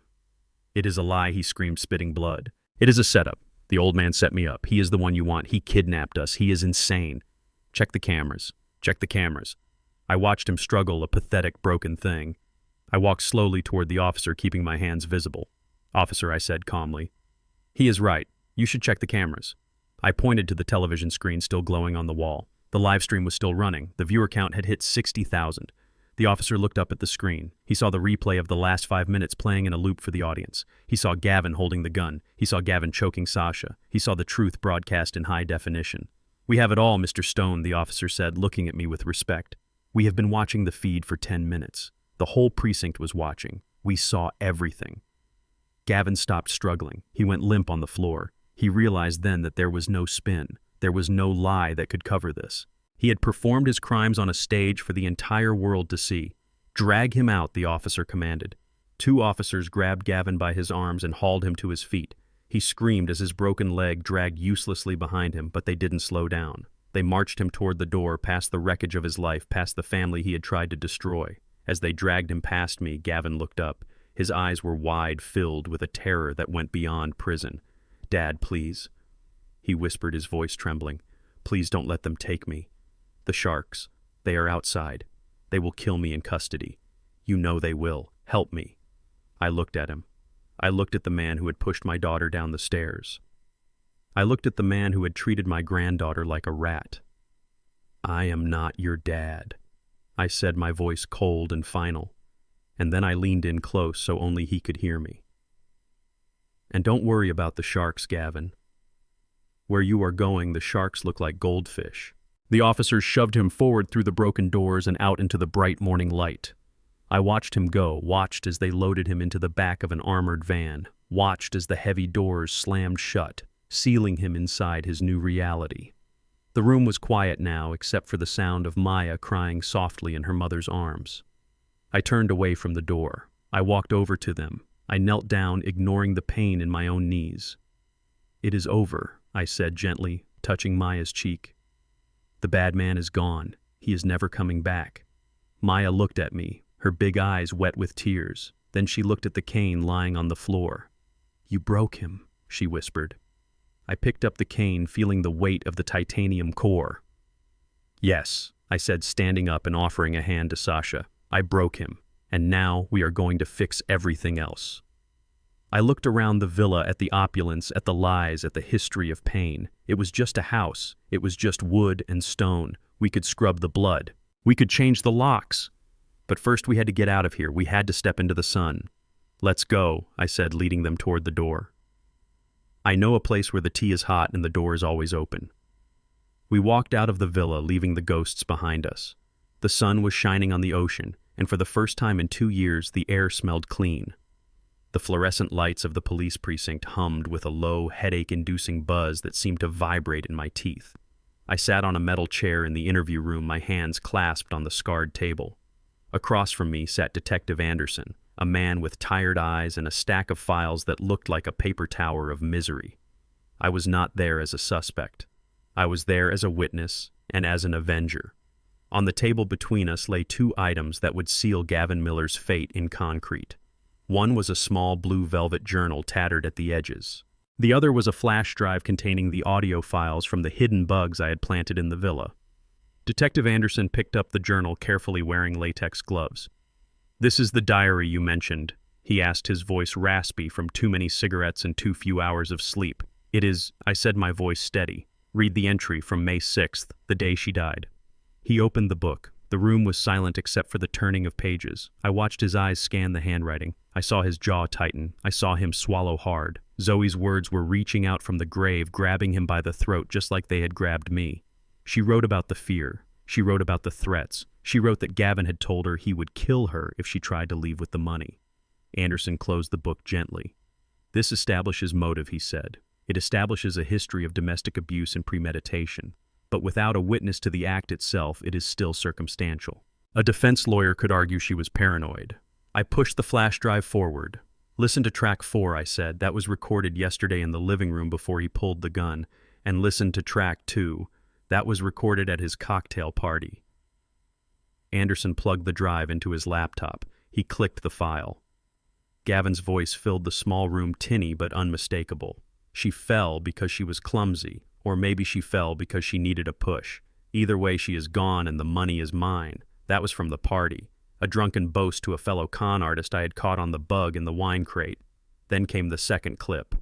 The one from the living room. I will finish what I started 2 years ago. Anderson stopped the playback. He looked at me. Then he looked at the mirror on the wall, knowing his superiors were watching from the other side. That is an admission, he said. He leaned back in his chair, exhaling a long breath. We booked him on fraud assault with a deadly weapon and child endangerment. But with this, he tapped the diary. With this, we are upgrading the charges. We are going for murder in the first degree. Special circumstances, financial gain. If convicted, he will never see the sun again, Mr. Stone. I nodded slowly. The satisfaction was cold like ice water in my veins. It didn't bring Zoe back. It didn't erase the 2 years Maya spent in the dark. But it was justice. And for a man like me, justice was the only foundation worth building on. While I was finishing my statement, Gavin was being processed at the county jail downtown. He was not having a good night. Because of the severity of the charges and the flight risk he posed, the judge had denied bail for the weekend. He was remanded to custody immediately. Usually a man in a bespoke suit with a broken leg would be put in the infirmary or protective custody. But the system is a machine and machines break. Or sometimes grease gets applied to the wrong gears. Whether it was a clerical error or the influence of powerful enemies, Gavin found himself placed in a general population holding cell. It was a concrete box filled with 20 other men. It smelled of unwashed bodies, urine, and fear. Gavin sat in the corner, clutching his splinted leg, his expensive Italian suit torn and stained with his own blood. He was in agony. The painkillers the paramedics had given him were wearing off, and the titanium rod I had shattered his femur with was making its presence known with every beat of his heart. But the physical pain was nothing compared to the terror. He looked around the cell. He saw men with tattoos on their faces. He saw men with eyes like sharks. He saw predators. And for the first time in his life, Gavin Miller realized he was prey. He tried to make himself small. He tried to disappear into the concrete. But you cannot hide when you owe $2 million to the Gemini Capital Group. Around 2 a.m, the lights dimmed for the night shift. The cell grew quiet save for the snoring and the occasional cough. Gavin started to doze off, exhausted by the trauma. He woke up with a hand over his mouth. 3 men stood over him. They were big, solid, like walls of muscle. They didn't look like random street thugs. They looked like professionals.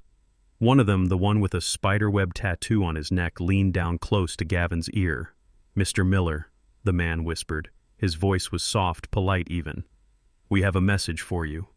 Gavin tried to scream, but the hand clamped tighter, pinching his nose shut.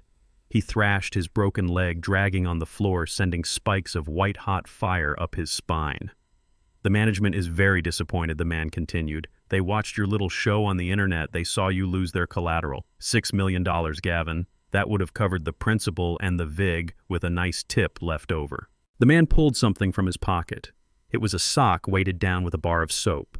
It was a crude weapon, but in the hands of an expert, it was an instrument of precision. "Since you cannot pay with money," the man said, "you will pay with inventory. A broken leg is a good start, but we need to make sure you understand the interest rate." He swung the sock. It hit Gavin in the ribs with a dull, wet thud. Gavin convulsed his scream, muffled by the hand. The bone snapped. "This is for the first month," the man said, swinging again. Another crack, another rib. "This is for the second month." They didn't beat him to death. That would be bad for business. Dead men cannot pay debts, and Gemini Capital still had hope that maybe some hidden asset would surface. They beat him just enough to break him. They broke 3 ribs. They cracked his cheekbone. They left him gasping for air on the cold concrete floor, curled into a fetal ball of agony. Before they left, the man leaned down one last time. "This happens every week, Gavin. Every Friday until the balance is 0. Welcome to your new payment plan. Gavin lay in the dark, listening to his own wheezing breath, tasting copper and dust. He was alone. He was broken. And he knew with terrifying clarity that the police were the least of his problems. The sharks weren't just circling anymore. They had taken their first bite. The next morning, I was back at the villa. I wasn't there to live. I was there to pack. I had hired a moving crew to clear out everything Gavin had ever touched. I wanted it all gone. The furniture, the art, the clothes. I was going to burn it or donate it. I wanted to scrub the house clean for Maya. I was standing in the driveway supervising the loading of a sofa when a white Mercedes pulled up to the gate. It honked aggressively. I recognized the car. I recognized the people inside. It was Gavin's parents, Richard and Barbara Miller. They were people who wore their wealth like armor, but I knew the truth. They were over-leveraged, keeping up appearances, living on credit, just like their son. The apple hadn't fallen far from the tree. I walked down the driveway, my cane tapping against the asphalt. I didn't open the gate. I stood behind the iron bars looking at them. Richard rolled down the window. His face was red, his eyes puffy. "Jeremiah, open this gate," he demanded. "We need to talk." I stayed silent, watching them. "We saw the news," Barbara shouted from the passenger seat. She was weeping, hysterical. "They have him in the hospital ward at the jail. They say he was beaten. He has broken bones, Jeremiah. They are going to kill him in there." "That seems likely," I said calmly. "You have to help us," Richard said, his voice cracking. "The bail is set at $5 million. Cash. We don't have that kind of liquidity. You know we don't. But you do. You have the trust money. You have your own money." I looked at them, stunned by the sheer audacity. "You want me to bail out the man who murdered my daughter?" I asked. "It was an accident," Barbara screamed. "He didn't mean to hurt her. And he is the father of your granddaughter. Think of Maya. Does she want her father to die in prison?" I laughed. It was a dry, harsh sound. "Maya doesn't know him," I said. "And if I have my way, she never will." Richard got out of the car. He walked up to the bars, gripping the cold metal. "Jeremiah, please," he begged, all the arrogance gone, leaving only a desperate father. "We are family. We have known each other for 10 years. You cannot let him die. He is our son." "Family," I repeated. I reached into the back pocket of my jeans. I pulled out a folded piece of paper. It was old, yellowed with age. I had carried it for 2 years, waiting for this moment.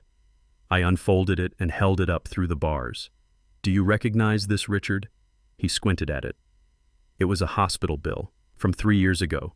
"It is a bill," I said, "for Zoe's cancer treatment, the scare she had before she got pregnant. The insurance denied it. It was $20,000. I looked at Barbara. "She called you," I said. "She called you crying. She asked for a loan. She said Gavin had drained their accounts and she needed surgery. Do you remember what you told her?" Barbara looked away, her face pale. "You told her that a wife should know how to manage her husband's budget," I quoted. "You told her that if she was broke, it was her fault for spending too much on shoes. You told her to figure it out." I folded the paper and put it back in my pocket. "She came to me," I said. "I paid it. I always paid it. You sat on your money, you sat in your Mercedes, and you lectured my dying daughter about budgeting." I stepped closer to the gate, my eyes locking onto Richard's. "You didn't help her when she was dying. You didn't help her when she was pregnant. You didn't help her when she was afraid. You are not family. You are strangers who share a bloodline with a monster. But he will die." Richard whispered, tears streaming down his face. "Then you better start selling the Mercedes," I said, "and the house, and the jewelry, because I wouldn't give you a single penny if you were burning on this sidewalk." I turned my back on them. "Go home, Richard," I called over my shoulder, "and don't come back. If I see this car near my granddaughter again, I won't call the police. I will handle it myself."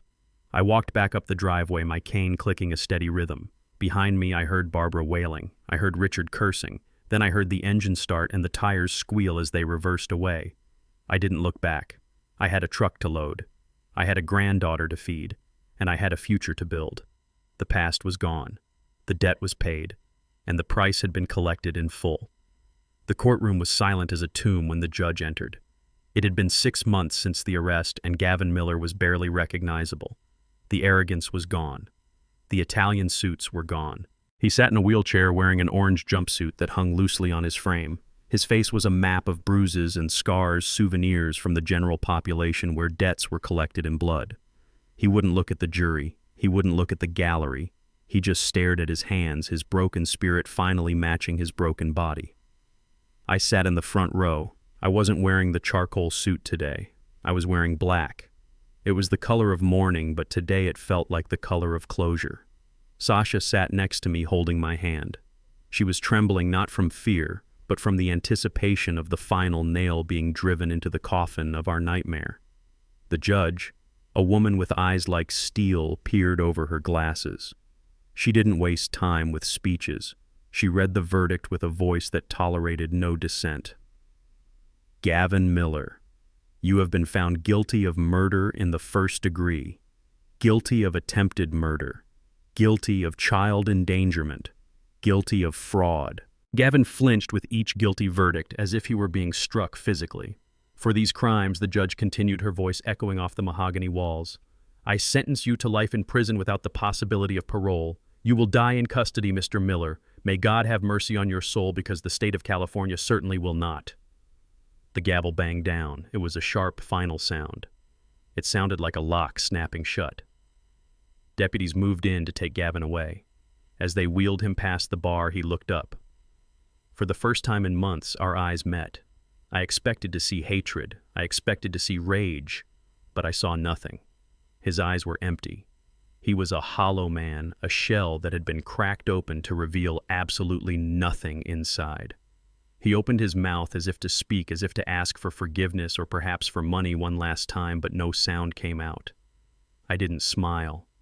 I didn't frown. I just looked at him with the cold indifference of a mountain looking at a pebble. He was nothing to me now. He was just a bad memory that was being erased. Goodbye, Gavin, I whispered.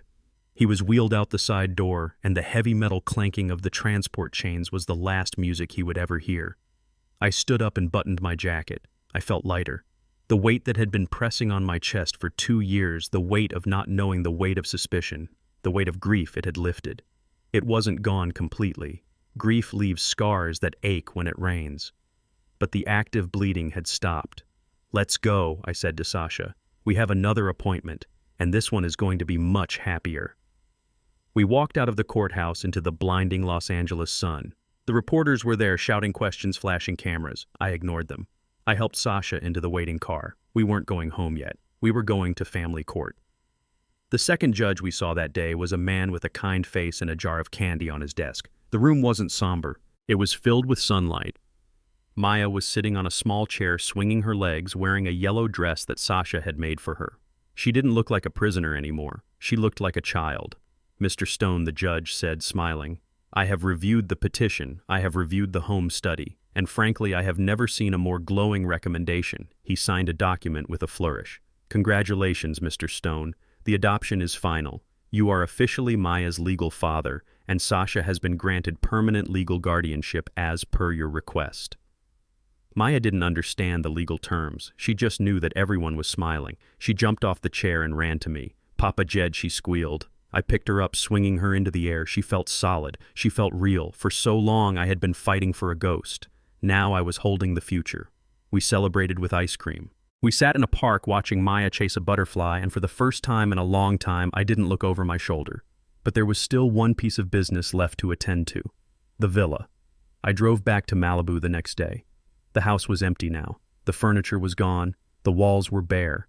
It echoed with the sound of my footsteps. I walked through the rooms one last time. I walked into the bedroom where Zoe had slept. I walked to the top of the stairs where she had fallen. I stood there for a long time. I didn't feel her presence there anymore. She wasn't in this house. This house was just a pile of expensive stone and glass that had witnessed a tragedy. I walked out the front door and locked it. I handed the keys to the real estate agent, a woman named Brenda, who had sold it for me in record time. It is a beautiful property, Mr. Stone, she said. The new owners are a nice family. They have 3 kids. They are going to fill it with life. Good, I said. It needs life. It has seen too much death. I signed the closing papers on the hood of my truck. The money from the sale, $8 million, was wired directly into the Maya Hope Trust. I didn't keep a dime. I didn't want it. That money was blood money, and I was going to wash it clean. I got into my truck and drove away. I didn't look back in the rearview mirror. I didn't watch the villa disappear around the bend. I just kept my eyes on the road ahead. 6 months later, I stood in front of a modest brick building in the heart of the city. It used to be a warehouse, but I had bought it and gutted it. I had hired the best contractors in the state. I had poured the foundation myself, mixing my sweat with the concrete.